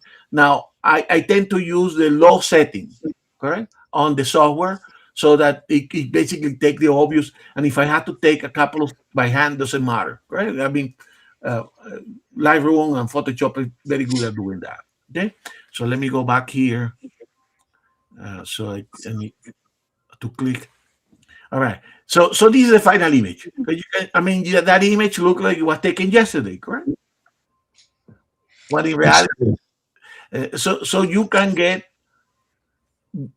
decent photos. Correct? And actually, some of them, particularly Jeff, I learned, particularly those taken with Fuji, they look like they were taken yesterday. They are perfect. Correct? They don't have. Certainly for my taste, Ektachrome, Alphachrome, even Kodachrome, although Kodachrome requires special processing in the software, you have to say this is a Kodachrome. The colors tend to fade faster. That has been my experience than actually Fuji. Maybe because the colors were already quite saturated to begin with. Well, yeah, Fuji film. When I was using negative film, I used Fuji Velvia a lot because I like the saturation and the color. You can see this image taken in. I think this is in 89, right? I still look. Now, going to this issue of the infrared dust and scratch removal, correct? Because it's a combination of what the scanner can do and what the software working with the scanner can do, correct? As you can imagine, and I'm going to show you here. This is I took this image of. I'm sure everybody has images like this. Disney World 1982, and I put one that doesn't have that much sentiment. Actually, the one that will have sentimental value, that's the one that you can experiment, correct? So this one doesn't have a particular sentimental value. I do have the same images with my wife and I. All those are the ones that I needed to on the same batch that I needed. And you can see there's a lot of a lot of problems with this one, correct? And you can see that now. What I'm showing you here is the ER. The ER never looks good because it's trying to reflect some of the imperfections into it. And in this case, it doesn't look that, but you can see there is a lot of these patches of some gunk. Yeah, up that here, here. Exactly. So let's show you. So this is the original, and what I do, this is one that I clean multiple times. By the way, you can go if you have the right material, the Spec 12. You can actually go quite hard on the film. Correct? Film's quite resistant, so you can put some elbow into it. Correct? Provided you don't use the hydrogen peroxide. If you have no scratching padding on your things, obviously you're not going to use the edges, but if you use it flat, you can put quite a bit of pressure and the slide doesn't get scratched. Correct? A scratch requires something that has higher hardness than the actual film. Right? So you can see here the progression from the original to the first cleaning to the second cleaning. There is a point of diminishing returns at one point, and you say, okay, the rest I have to deal with that in the software, right? But you can see the fourth cleaning, and these are not the images that are some version of the ER images, correct? And so this is the final results, correct? So you go from here to this, which is not bad, correct? Looks decent.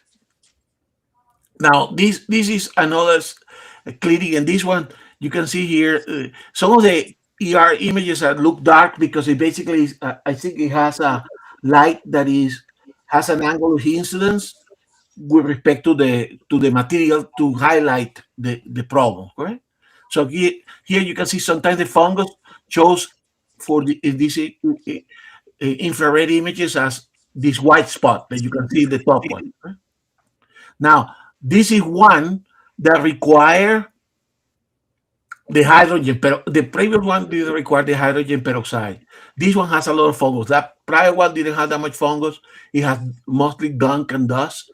This one has that white stuff is the fungus. Okay, it's all so. But you can see which is etching into the material. And I can show you that it's etching because you can see on the I basically went to the several versions of the hydrogen peroxide between the second and the third, and you can see that white spot disappear, right?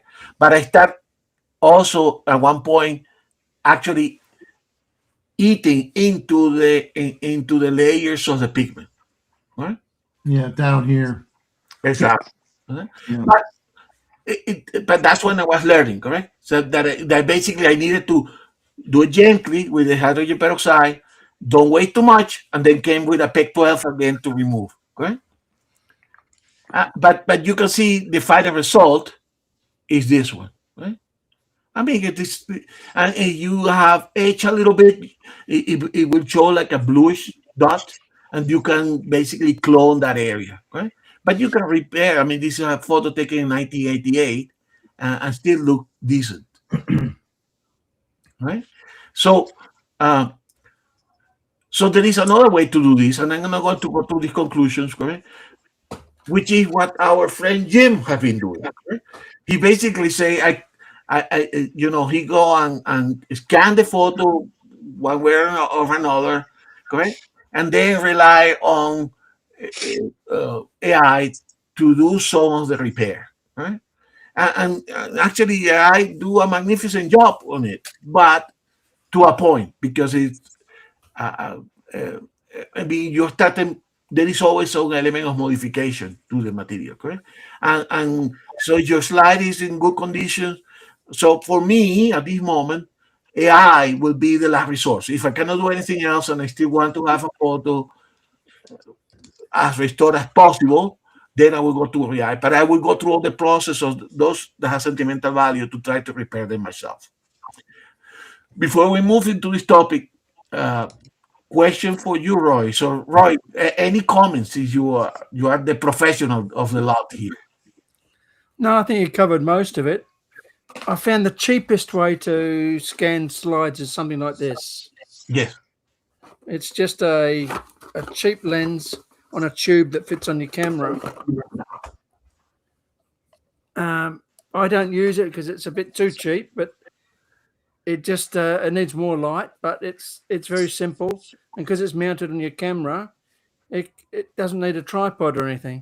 Exactly. So it's cheap and nasty and adjustable. Exactly. So that's basically that adapter from Nikon is the same. Probably a little, but I use your lens, correct? Your Nikon macro lens. This has its own lens. It has its own lens, and that may have a benefit to it. That's right.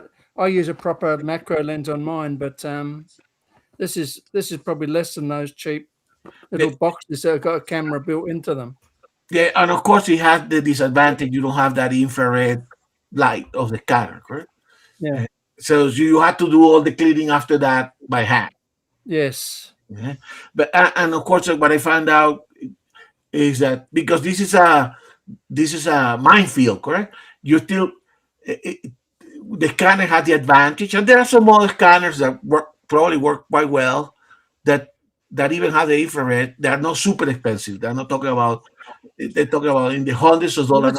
I think about $20. No, those are very cheap. This is the easiest option. If you do it occasionally, that's the way. You try to do your collection, large number of photos. I think the scanner is the way to go. So let's talk a little bit about general experimenting with AI, because there is a lot of controversy about AI. What is the appropriate use of AI? And I think Jim, aka real Nikon lover, has basically sent us a lot of images that make us think about what is the appropriate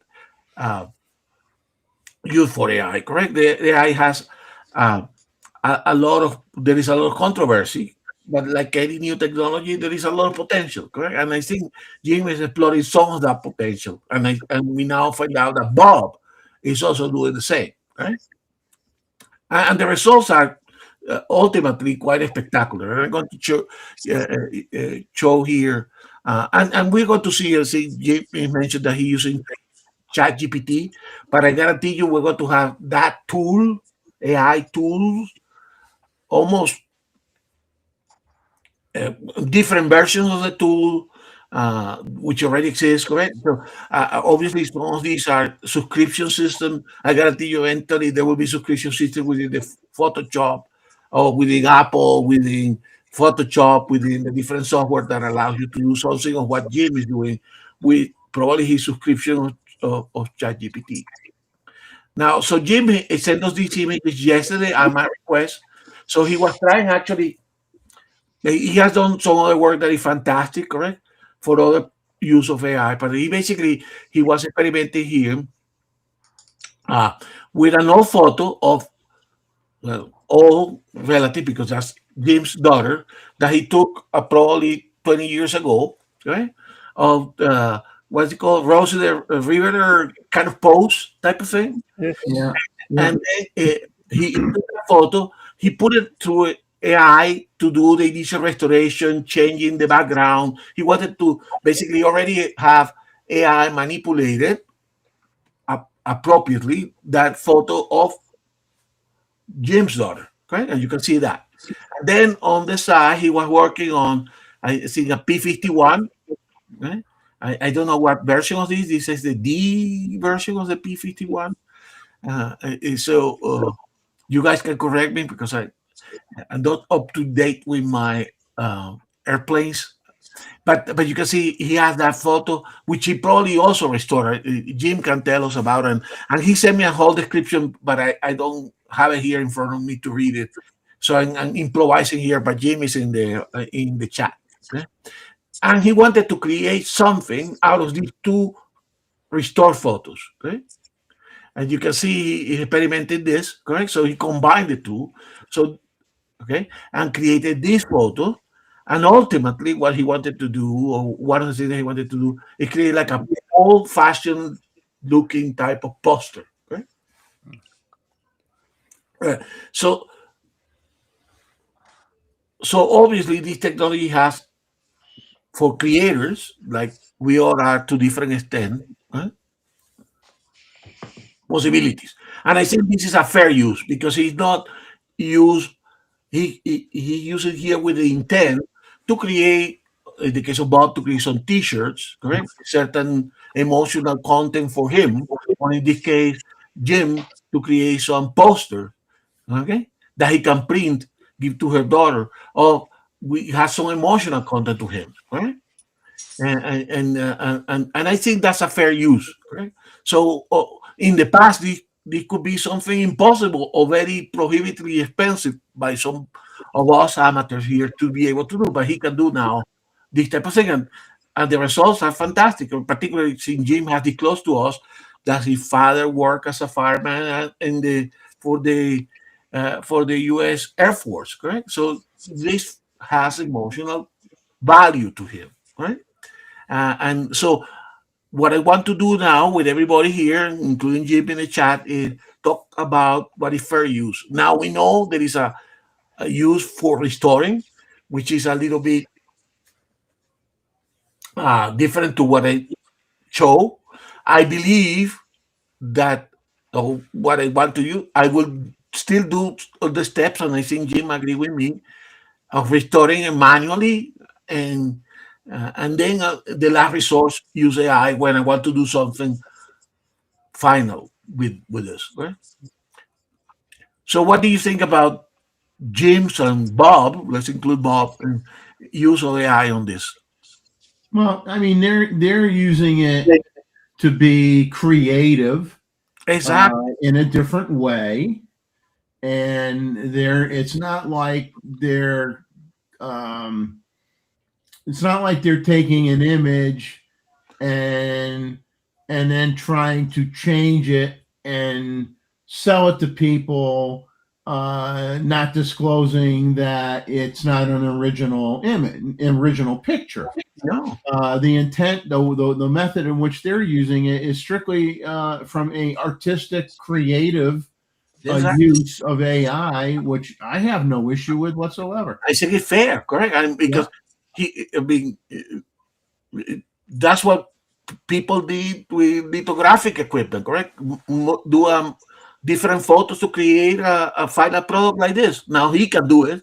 He probably cannot do it, or it was very expensive to do it if he wanted to do something like that. And he mentioned here, talking about the emotional value, or the if in this case he wanted to create this image because I think late on and great aunt were both Rossi derivatives in the Long Beach plant that manufactured probably the P-51. I don't know, Jim, if the P-51 was manufactured there, right?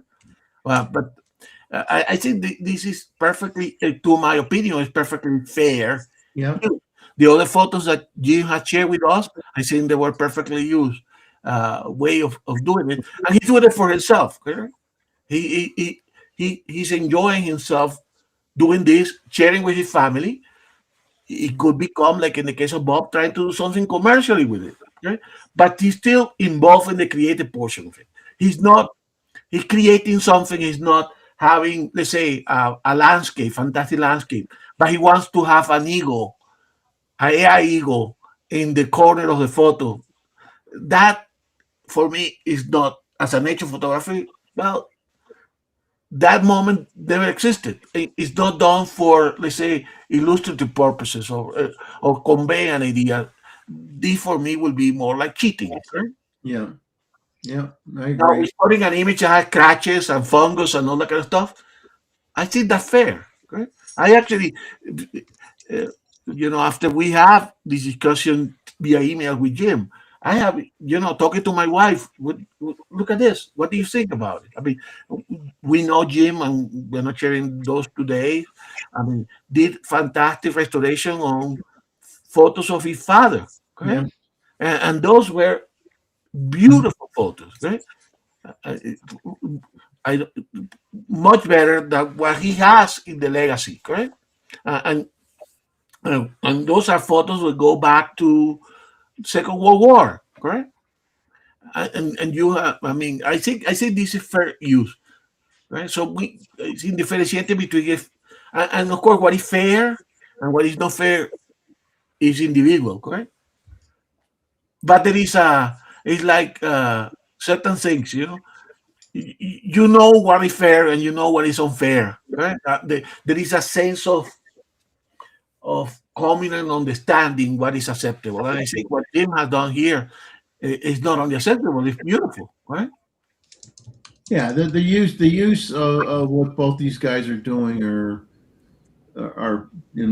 for me perfectly fine. I mean, what's not perfectly fine, in which YouTube has clamped down on content creators who create nature videos by the hundreds and kick out 10 a week, where the whole thing is AI created of the birds and AI and then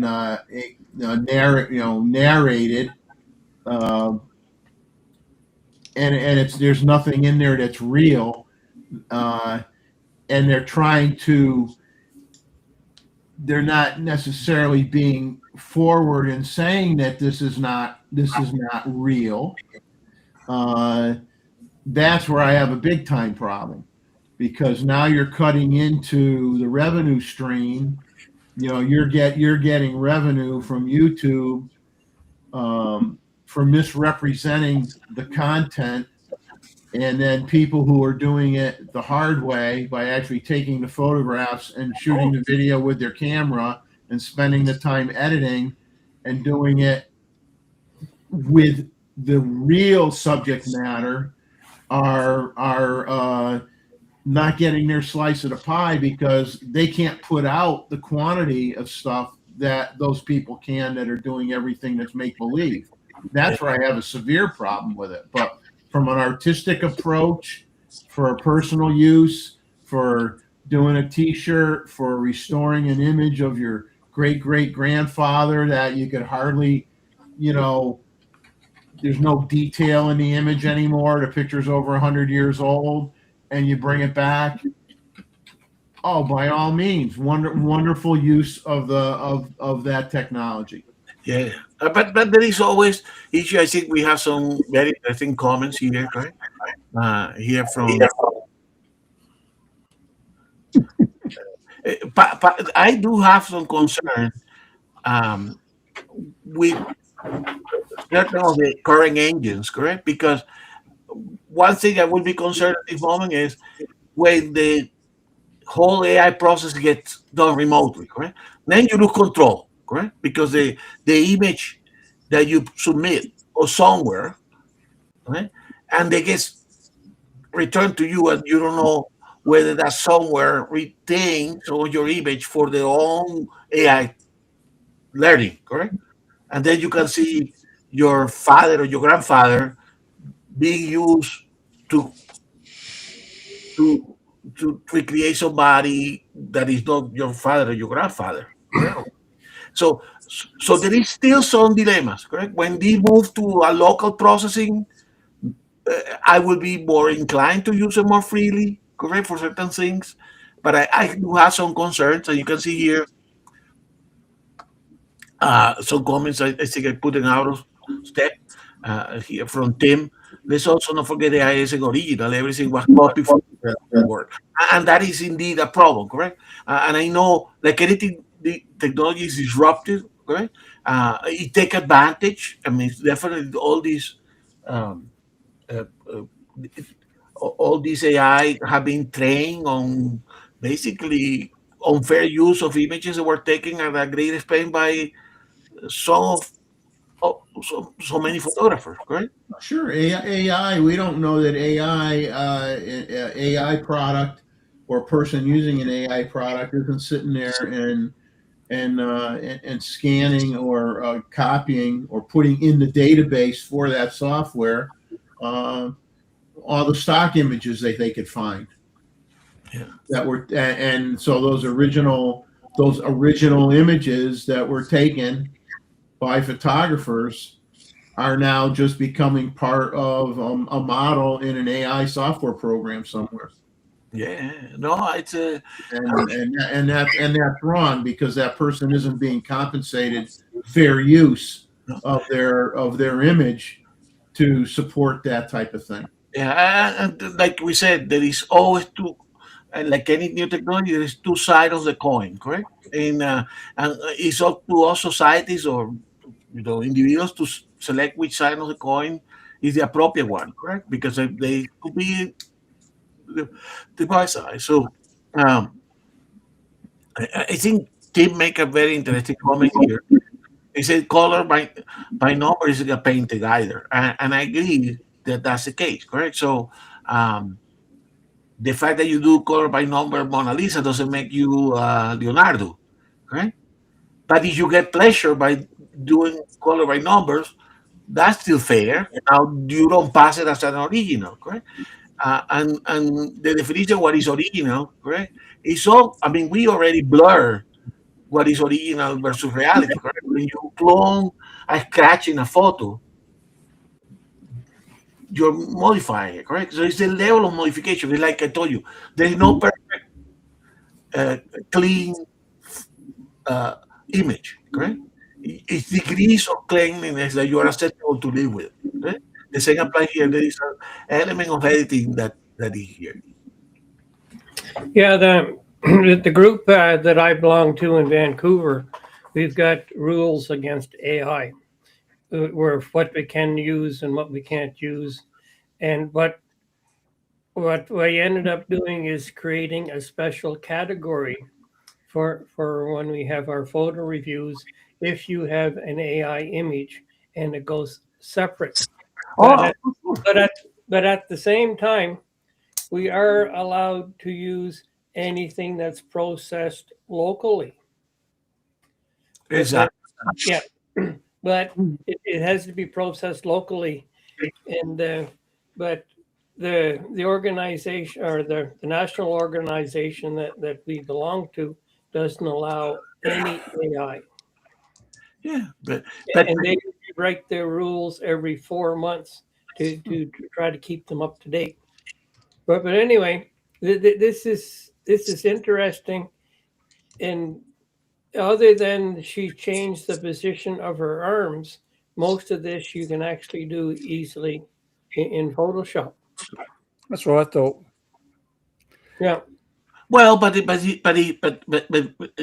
course, the other aspect of AI, and I think Jim was very adamant on that in the text that he sent me accompanying some of these photos. Okay, time is money. Okay, certainly at our age, time is a lot of money. Correct. So I think you can, for instance, on restoration, you can restore things very gradually and perfectly and almost get to the point that is a fantastic amount of restoration. But Jim was saying, I just give a command, a verbal command, take this photo of mine and restore it and color correct it so that it looks restored. And off he goes. Yeah, he talked into a microphone or typed in some information, and 30 seconds later, the thing's working on it and it's done. You're not going to do it in Photoshop that quick. No, Yeah. it's not. Yeah. So the processing for that is done remotely. It's not done on his computer. No, I agree. Correct. For me, that's a big issue. Dave. I agree with you. Correct. Yeah. That's and in some cases, I mean, like I say, everybody has it. I don't say that I enjoy learning about how to clean the slide, and when you, it's like camera collection, correct? When you get to the end process and you get a good restore camera, I'm sure that Mr. Jeff get very happy. When I get through this process of an old photo of my wife and I when we were in our 20s and 30s, and you get something that reminds you of that time, and the whole process get you an image that is good, you get satisfaction, right? Yeah. It all depends on what you want the end product to be. Exactly. Yeah, What I I think it's try to do is produce the image that I saw in my mind, not necessarily what the camera saw. And this is what AI is good for. yeah, a big difference between personal use and satisfaction versus trying to sell a product, and how you present, and if you're honest about what you're selling. Don't try to say it's a real photograph when it's not. But like when you do that, like when Jim, sent that caricature, took a picture, and put in information and got a caricature of all of us. Yeah, that's not real, so you're not going to get, it doesn't bother you that it was AI generated because it's not real, and it's obvious it's not real, and it's done for fun, and you get a kick out of it, and I'm okay with that. And it's transient to a degree because this is the other aspect of AI that we haven't discussed. Right? There is a point where too much of this AI, everything will look the same. Correct? It will have no. One thing that we strive as a photographers to have a style. Right? When you do too much AI, you basically don't have a style. All the images are going to look the same, and you're going to say, how much nowadays even in the YouTube channel, correct? Jeff knows that our thumbnails we create them ourselves. I ask for a photo, I put the text. But I gotta tell you, the majority of the YouTube channels, you say AI create an image, create blah blah blah, blah, and that's the thumbnail. Well, I do appreciate our handcrafted thumbnails, correct? So there is an element of craftsmanship that it get lost into this AI, okay, as well. So that's part of the discussion that we need to have, correct? And that's what I think what Jim had done and all this experimenting allows to do what you think is acceptable, correct? Yeah. Like I like what Jim has done, and I'm actually going to make a T-shirt of the group plus, so I'll have it. And but it all depends on a lot of it on the reason and the use case, and it's but AI is getting to be better and better. And what one YouTube channel that I follow is the Haggis Wildlife Federation, and I watch that just for the fun of it, and they do a really good job with their AI and having all the different Haggai running around in the out in Scotland. And it's but anyway, it's entertainment, and I like this poster, and it's and I think the poster that Jim did is he did a great job, and it gets the feeling across and everything else. The only thing is he wanted to produce that in the 1940s, you know, but he always put it on the wall now, you know. Exactly. He cannot take the daughter to the 1940s and put it in front of a P-51. So, I mean, yeah, I mean, I think it's how it's used and what you disclose, because it's one thing when it's personal. If it's personal, you do whatever the hell you want. It's personal. You know, it doesn't matter what somebody else thinks. You're doing it for yourself. It's personal. When you're doing it to make money, then or you're entering something in a photo contest, you need to be transparent on what you did. A lot of photo contests some will say you can't go in and remove anything from the image. You know, if you got that stick that's just above the bird's head, you can't get rid of the stick. You know, some will say slight removal of certain things are okay. So as long as everybody's playing by the same set of rules and all that's understood and people are doing it appropriately, then life is good. It's when people use the AI as a cheat and try to say, yeah, I took this picture last week, isn't it great? And the camera never clicked. That's when it's a problem. exactly. That's when it's a problem. But anything, I thought it was good to have this discussion, guys. I know that we did it on the end of the on this time of the this moment in the show, but I think it's appropriate to have this discussion. I'm sure this is not the last time we're going to be talking about this. No, we could talk about this for hours. Yeah, better and better doesn't mean that it's good. Hey, by the way, you know, one of the things that is good to look at your own slides on film is to see your journey as a photographer, right? What do you, how you develop or didn't develop the slide, how you have improved or not, how much easier is to take photos today, right? How much, correct? I mean, I got a lot of photos that you can see perfectly focused in the background, and I have the person in front, and it's slightly out of focus. Now on the small slide, it didn't bother, and a 4x16, it didn't bother. But when I see it on my computer now, it bothered the heck out of me. Correct? So anyway, I think we got a good discussion. So let me go back to here to the material. And so Jeff, let me do this quickly because this doesn't require too much time, and then we go to rumors. Okay? Yeah, and I'm going to fly through the rumors. I'm not going to go through all of them. Remember, guys, we're going to have another meeting coming up next Wednesday. So whatever we don't discuss today, we can continue the discussion that day. I want you to bring that up before we switch to rumors. Is talk about Wednesday. Okay, excellent. Thank you. So anyway, so let's go upcoming. So as we said at the beginning of the show, we got a good lineup for the rest of Q1 and Q2. Right? Basically, our next meeting will be next Wednesday. Right? Luis is not here today. He having traveling, and he was tired for today. But he has agreed and confirmed that next Wednesday we're going to have a meeting. So you're going to get the invitation for that meeting pretty soon, probably Monday or tomorrow. Probably Monday. So we're going to allow Jeff to rest a little bit.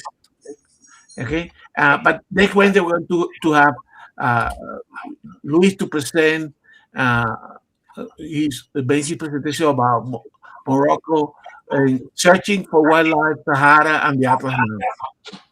Okay, then we have our image review on April 7th. So start sending your photo for the image review. Then in the schedule, and we're still working here a little bit with Bob Rosato. Is on we got to have another follow up in the astrophotography series. It's online painting. Correct? Then we go into May with the image review for May, and then I'm working with Anita. And Anita, I did some work today on your on the PowerPoint, which I probably will send to you back tomorrow, with some of the images that caught my eye when I look at your albums, and I let you see whether you agree with some of the photos or you change them. But I did do what I promised, which is to look for some of your albums and select. And she's going to make on our what I call the travel photography segment. She's going to talk about her travel to Portugal and specifically to Madeira, and that's on May. Now, having said all that, we always looking for more topics. So, Roy, indeed, if you want to tell us some of the secrets about product photography, is sometimes we are. I'd love to, but I'm used to talking one-to-one on these sort of jobs. I'll put some slides together and see what can happen. And we help you, Roy. We help you because we I'll throw you in June. You got till June. June or July, whenever you are ready, we're going to be here for you. Okay, I see, because you can see our experience product photography when we photograph the cameras or when we photograph materials. We don't do that well, correct? So I'm sure that you could photograph Jeff camera collection to a point that Jeff will be happy not only with the camera but with the photos of the camera. Yeah, I mean, I thought of I mean, I have some lighting and I got some things, I could use. And I thought at some point that I might take these vintage cameras out and, clean them up really, get it and make sure there's no dust on them or whatever. And take a nice picture of them and put it on a t-shirt, for a, vintage camera type of t-shirt or something or a photograph. But I haven't done it yet. I mean, but any tips on like product being a camera, how would you present, how would you light it? How would you light, a camera that's all black? How would you deal with a camera that's all black? How would you deal with a camera that's all, Exactly. Silver? Or half silver and half black. What things do you look out for? What do you try to do? And the lighting, what lighting? The lighting, yeah. Background, correct? I mean, I Yes. know that, for instance, he liked maybe for somebody that had a collection like yours, or I know Jim do also a lot of photos of his die-cast collection, correct? Yeah. To have a particular ground, correct? Like plexiglass or Perspex. Perfect, exactly. So Perspex is good for reflections. exactly. Right? And Terry, since you are in the chat, eventually, obviously, Terry, I think we already have him committed to tell us about his trip to Africa, correct? On the safari. So we looking for so we have stuff, guys, but again, we want the contribution from everybody, right, in the community. So you have any idea, stuff that you want to collaborate here, please let us know. Look at all the conversation that we have because of the background conversation that we have with Jim, correct? So these are the no AI made thumbnails for some of the upcoming show. The photo review actually is going to be the first Saturday is April 4th. April 4th. Okay. Terry thought it was April 5th, and you got April 7th, but it's actually April 4th. I will correct it for the next Wednesday. Well, it's April 5th for Terry. It's the 4th for us. 4th for us, yeah. Yeah. And it's the 5th for Roy. So you can see these beautiful images already here, and of course, and I put it here correctly, April 4th. April 4th. Exactly. All right. So I got corrected in the other one. So thank you, guys. That's what I have, and we can go here. Jeff, you can see I highlighted some of the things that we were talking about here on Matt Erwin channel about the XR Pure Raw 6. Okay, and he called the end of a noise. Here, he did not discuss in this. He discussed it in the subsequent video, the compression, but indeed in this initial version, he talked about the quality of the denoising more than that. Then in the Petapixel, I agree with you.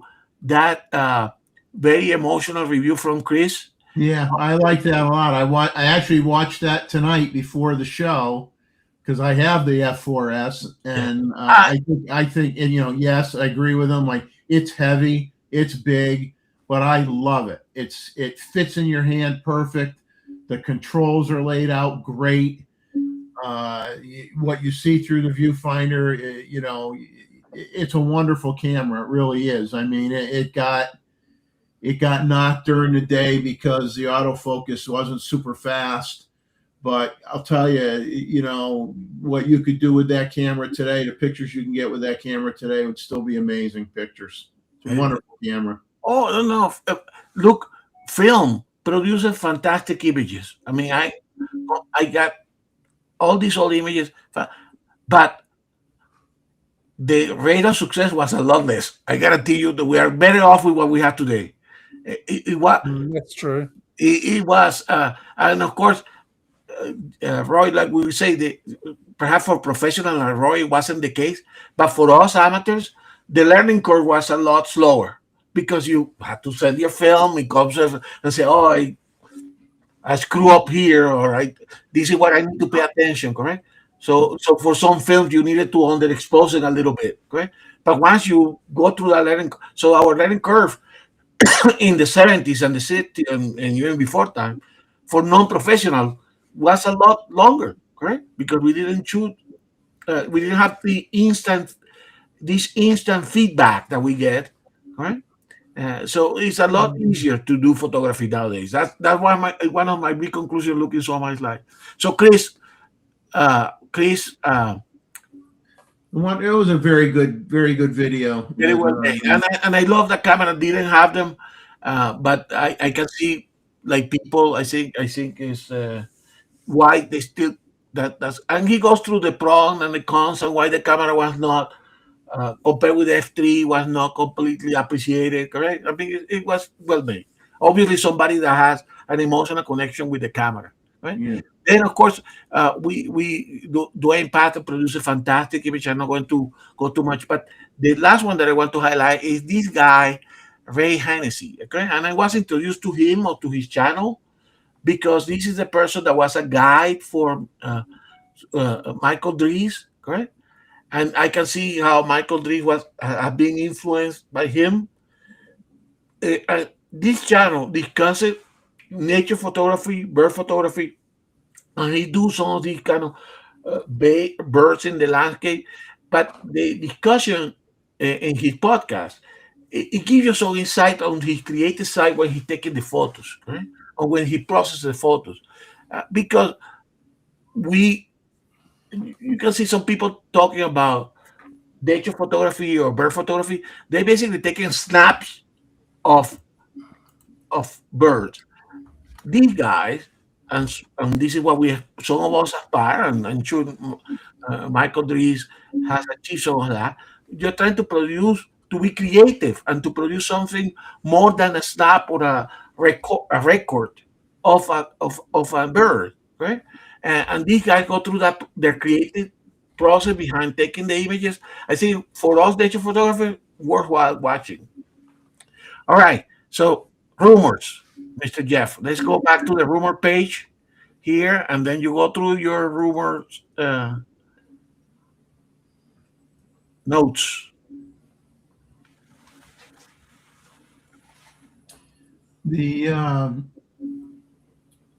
Let's fly through these.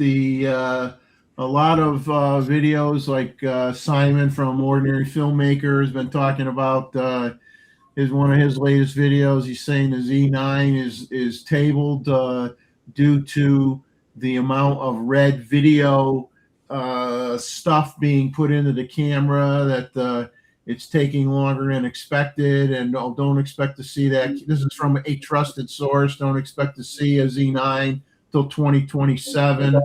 You might see a new rev of the Z8 because the Z8 is not going to have the same video capabilities of the Z9 II, and that it will have some red technology, but nowhere near to that level. So apparently, according to the trusted source, the Z8 Mark II is going to be pulled forward in the queue to come out. That would satisfy most of the people out there that are shooting, and then the Z9 would come out later. So time will tell. Who knows? Everybody has their opinion on that. The Z 200 millimeter 2.8 VRS2 is now 70 to 200 is that Z7? Yeah, no, that's a mistake. 70 to 200 millimeters. 70 to 200 is now shipping. The Nikon's got that technical advisory they put out for certain serial numbers of the Z6 III, Z5 II, and the NR or the ZR camera due to parts that were installed that didn't meet their quality standards that could potentially cause the camera not to work at some point in time. So apparently it is a very, very small amount of cameras. It is not, most people that have checked do not have a camera with a problem, but at least they're being upfront and they're taking care of it. They're paying for the shipping to get it to them. They're fixing it for free. They're shipping it back to you for free. And yes, you are inconvenienced because you won't have your product for a little while to use it, but at least they're identifying the problem, taking care of the problem, and not playing a game and saying, "Oh, I don't know why your camera doesn't work. We're gonna send it in and we'll fix it and charge you for it." So give them credit where credit is due. They're doing the right thing. ZR firmware 1.11 and the NX tether are not major things. ZR, they fixed an issue where the camera touch control would not respond as intended when on was selected for touch controls, and then glove mode in the setup menu. And then they fixed an issue where the set shutter speed changed when returning to S or M mode after switching to a user setting mode while high frequency flicker reduction was enabled. So you get all these weird kind of problems that can happen, but you have to have 5 conditions to be just, the stars all have to align a certain way for you to possibly have that problem. But amazing that eventually something like that comes up, but they do, address it, take care of it. The Nikon tether, the changes were just to add support for Mac OS Tahoe version 26. And they added support for displaying video frame rates in decimals and ended support for Mac OS Ventura version 13. I've got, there's a Frame.io released an update expanding their camera to cloud support to include JPEG and RAW still from select Nikon cameras. For further info, refer to an article on Nikon Rumors that dives into that in more detail than we're going to talk about on tonight's show. Gustavo notes that there's going to be a change down the road at some point to add to timestamp, to be able to put a timestamp on JPEG photos on the Nikon ZF to add another vintage cue to the camera. That's personally something that I never liked back in the day when we had it. I did not like having times and dates imprinted on my photo. I hated that. But I tell you one thing, Jeff, I did appreciate it, the timestamp on the actual slide in the frame, because in this journey that I have been over the last 3 weeks, I tell you, sometimes I cry, what the hell is this? And call my wife, do you remember who is this person in this photo? It have become a trip to memory lane, because actually probably at our age is good, because it makes us go back to all these old photos and try to remember what the hell was happening, whether they took the photo, who is that person.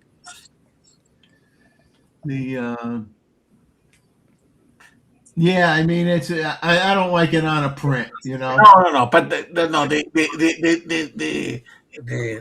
today's timestamp in the exit file. That's the Well, I've got old Kodak cameras where you had a slide on the back exactly. and you could write information down about the picture, and it wouldn't be in the frame of the picture, but it would be in the border, you know, so you could write down Hawaii 1955 or whatever, you know. So you did it by hand in the old days with a metal stylus. Yeah. In the old days.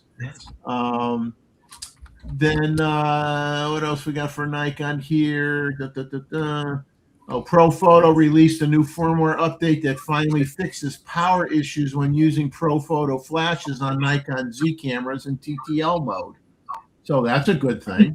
Yeah, it never happened to me, but I did the. I'm not doing it yet, but I'm going to upgrade the version on my A10s. Let's see. Aquatica, who I had never heard of before, a company called Aquatica, announced new underwater housing for the Nikon ZR camera, and CNC, who's been around for quite a while, they released a new MDX-U series of universal underwater housing for Nikon cameras that you can apparently probably switch out parts and use it to put in your Z5 II, your Z6 II, and your Z7 II cameras into that same housing, probably with just some, change a few pieces and you can put a different camera in. That's a cool thing. And the 2026 Nikon Comedy Wildlife Awards is now open for folks to send in funny wildlife photos and video clips. I'm assuming you send them into Nikon USA, but I'm not 100% sure. They didn't really say. They didn't provide a link to send that stuff to them. I'm jumping back between my notes and Gustavo's notes. Viltrox did come out with a new flash called the Z2. They announced it showed up in Sony rumors and Fuji rumors because it's compatible with Fuji, Nikon camera, and Canon and Sony. But the guide number is only 6 feet, 2-second recycle time, 5 output levels, USB charging, and you can get it at B&H, and it's $36.99. To me, that flash is a useless piece of, there's no power to it. It's not. Be all right for small shots. Yeah, I mean, nothing I would be jumping up and down about. Little flashes are good for product photography. Yeah. That's what all they're good for. Yeah, something very close. Venus Optics announced new Laowa 17mm f4 0D tilt shift lens for the Z mount. That's pretty cool. I'll go to Sony rumors. Lightroom version 15.2.1 now supports all 3 A7V RAW compression formats. A company called Lalano, I don't know how you pronounce it, Lalano. They got a new 4-in-1 card reader designed for CF Express Type A, Type B, USB-C 4.0, UHS-2, SD, SDHC, SDXC, and micro SD/TF memory cards that covers storage media for cameras, mirrorless cameras, drones, surveillance equipment.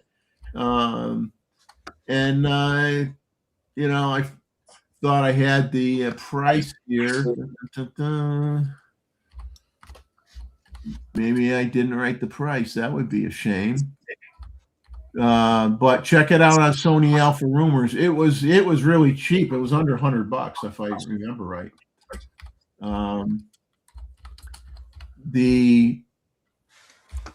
There is a link available on the Sony Alpha Rumors website for an article where they tested the new Laowa 180 millimeter f4.5 1.5 times ultra macro with an APO FE lens. It will be available for the Z mount. The Sony version is $499, so the Z mount's probably the same price, I'm assuming. I'm thinking if it's decent, I might not wait for Nikon to come out with a 200 millimeter macro lens again, which may never happen.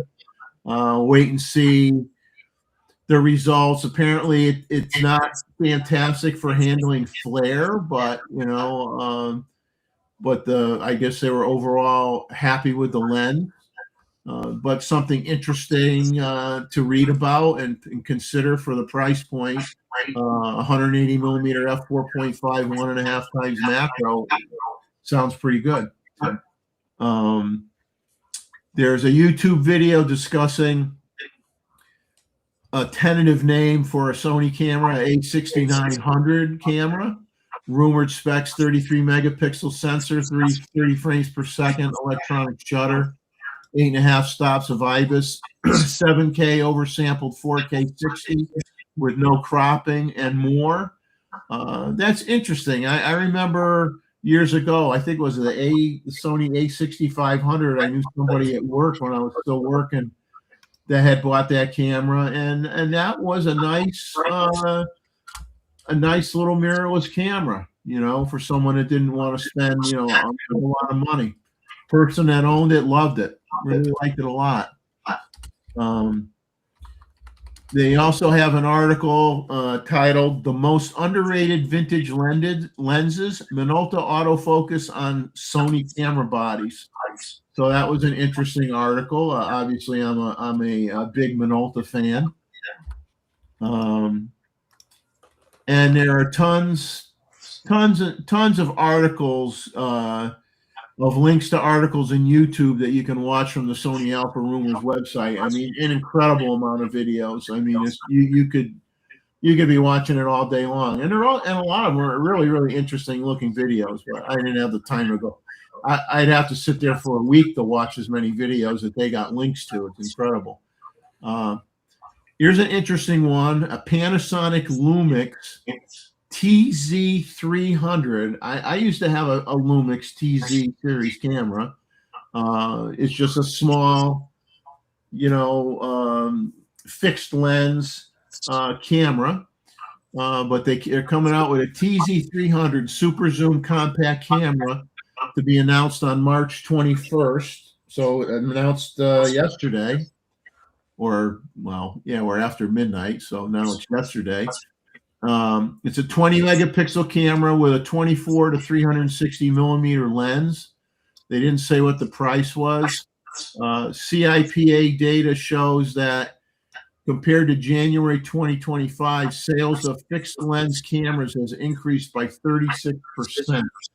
So there are a lot of camera manufacturers, Canon being one of them, Nikon, I don't know, that are really trying to come out with some fixed lens, more affordable mirrorless cameras, that are small in size, for these young people that are spending 3 or 4 times what these old film cameras cost back in the day. Get them to buy a modern mirrorless camera. Fuji Rumors, the Fujifilm manager, I'm not going to try to pronounce his name. He had to talk about autofocus performance with petapixel, and this is what he said.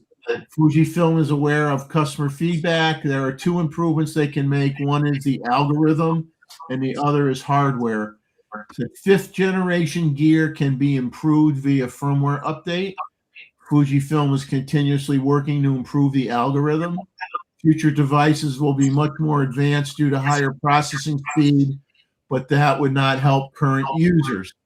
Fujifilm is trying to do both. Algorithm improvements to boost autofocus on 5th gen gear, plus device improvement. It says, while technically true that a new processor and sensor combination unlock new possibilities, also in terms of autofocus performance, he believes the current autofocus performance, especially in video, is not limited by any hardware, but mainly by the algorithm itself.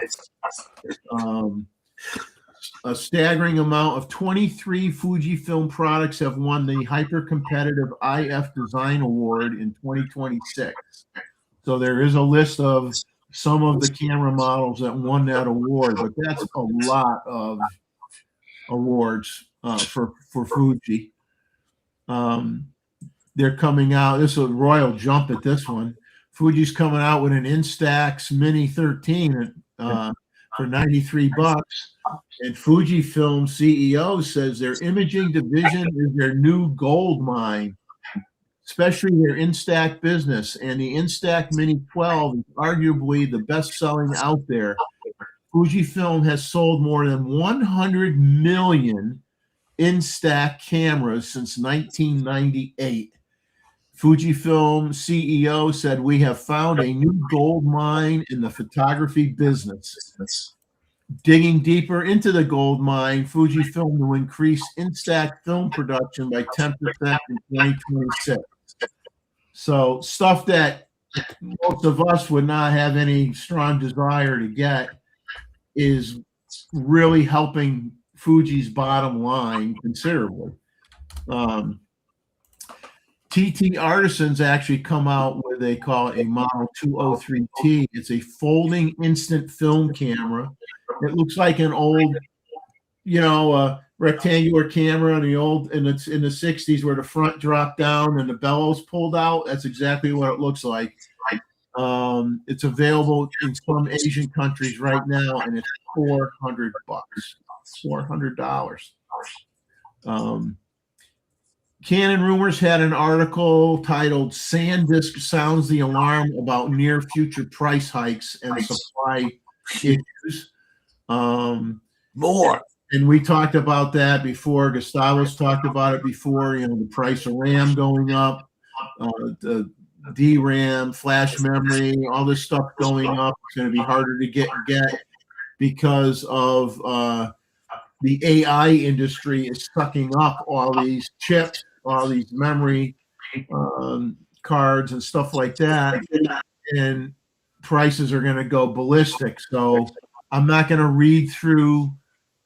It's a very, very long article, but I'll just skip to the end where he says, "I'm not telling you how to spend your money, but if you think you're going to need more storage in any capacity, I would be working hard working that into your business plans as well as your own personal needs for cameras, computers, tablets, and a lot of other products." It says older stock is still out there, but once it's gone, we're going to see things double or triple in price.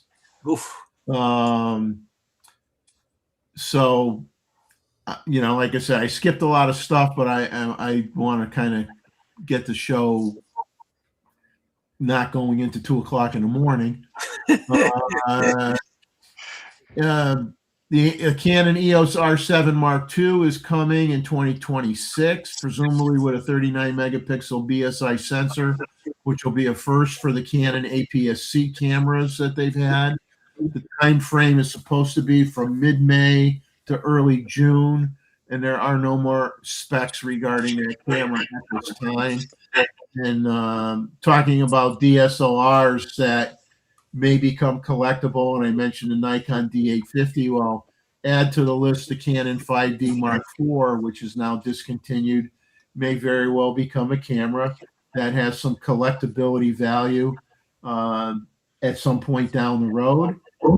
So you might want to consider keeping an eye out for a used one of those to put into your camera collection. That camera is still available right now at B&H Photo for $500 off its regular MSRP. If you need to pick up a spare or want to, as they say, want to purchase a slice of imaging history. Canon's released new firmware for the EOS R7. Version 1.8.0 addresses compatibility and bug fixes, including some of the ambiguous ERR70 issues that some EOS R7 users have been running into. And that is all I have. Excellent. Thank you, Jeff. You're always very good at this. You're very comprehensive. So let's finish with a couple of things here. Obviously, they have been what you have been methodically going through all these. There have been a lot of fun and games in the chat, as you can imagine. So I'm going to add to that. Oh, I'm sorry. Let me do something here. Otherwise, I'm going to mess this up.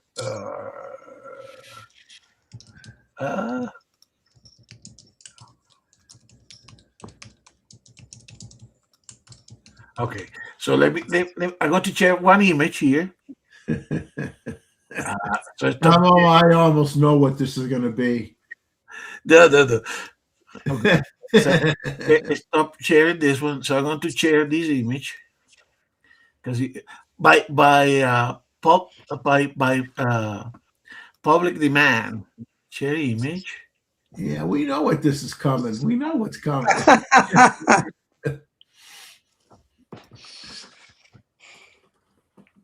Oh, it's a cherry. Yeah. I like that. Now the question is, are we supposed to know who this is? Yes. Let me tell you, this is 1989 in Paris, in the Eiffel Tower, courtesy of my wife. And you can see she's not a bad photographer. No. So that's why I left the comment here, Roy. Hair today, gone tomorrow. Yeah, I had hair then too. No. The previous version of that was Gustavo version 1.0. Much better than the current version. Before the upgrade. Yes, from upgrade to upgrade, we go downhill.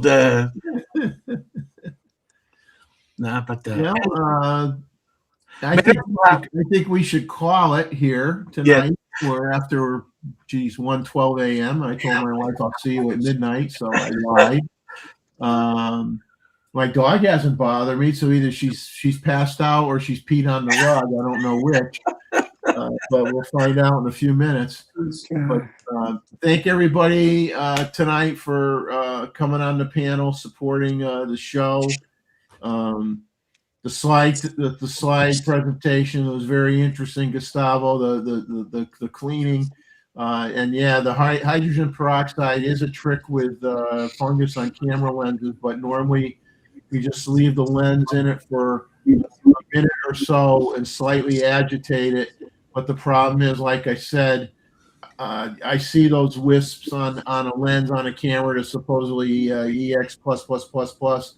I run away as fast as I can because you have no way of knowing if it's etched into the glass until after you've gotten it. And then if it's etched into the glass, just forget it. Don't bother. You can kill the mold with UV light, but I never touch a lens with mold. I used remember, I think that time, this is probably years ago, I had that Minolta lens that had the radioactive lens element in it. And I used a certain light that's UV light too. Yeah, from Amazon. I had to buy it because they didn't sell it anywhere else. And I made myself like a little cardboard tube with aluminum, and I put the lens in there, and I put the light on it for, I don't know how many days I left the light on, and it did work. It cleared up the lens, and it was perfect. But yeah, all these little tricks and little weird things that we find out as time goes on that we try out. So you never know. But So, thank so you all that's, for- that explains why you got no hair. I fell asleep and my wife had a lamp over my head and I didn't know it.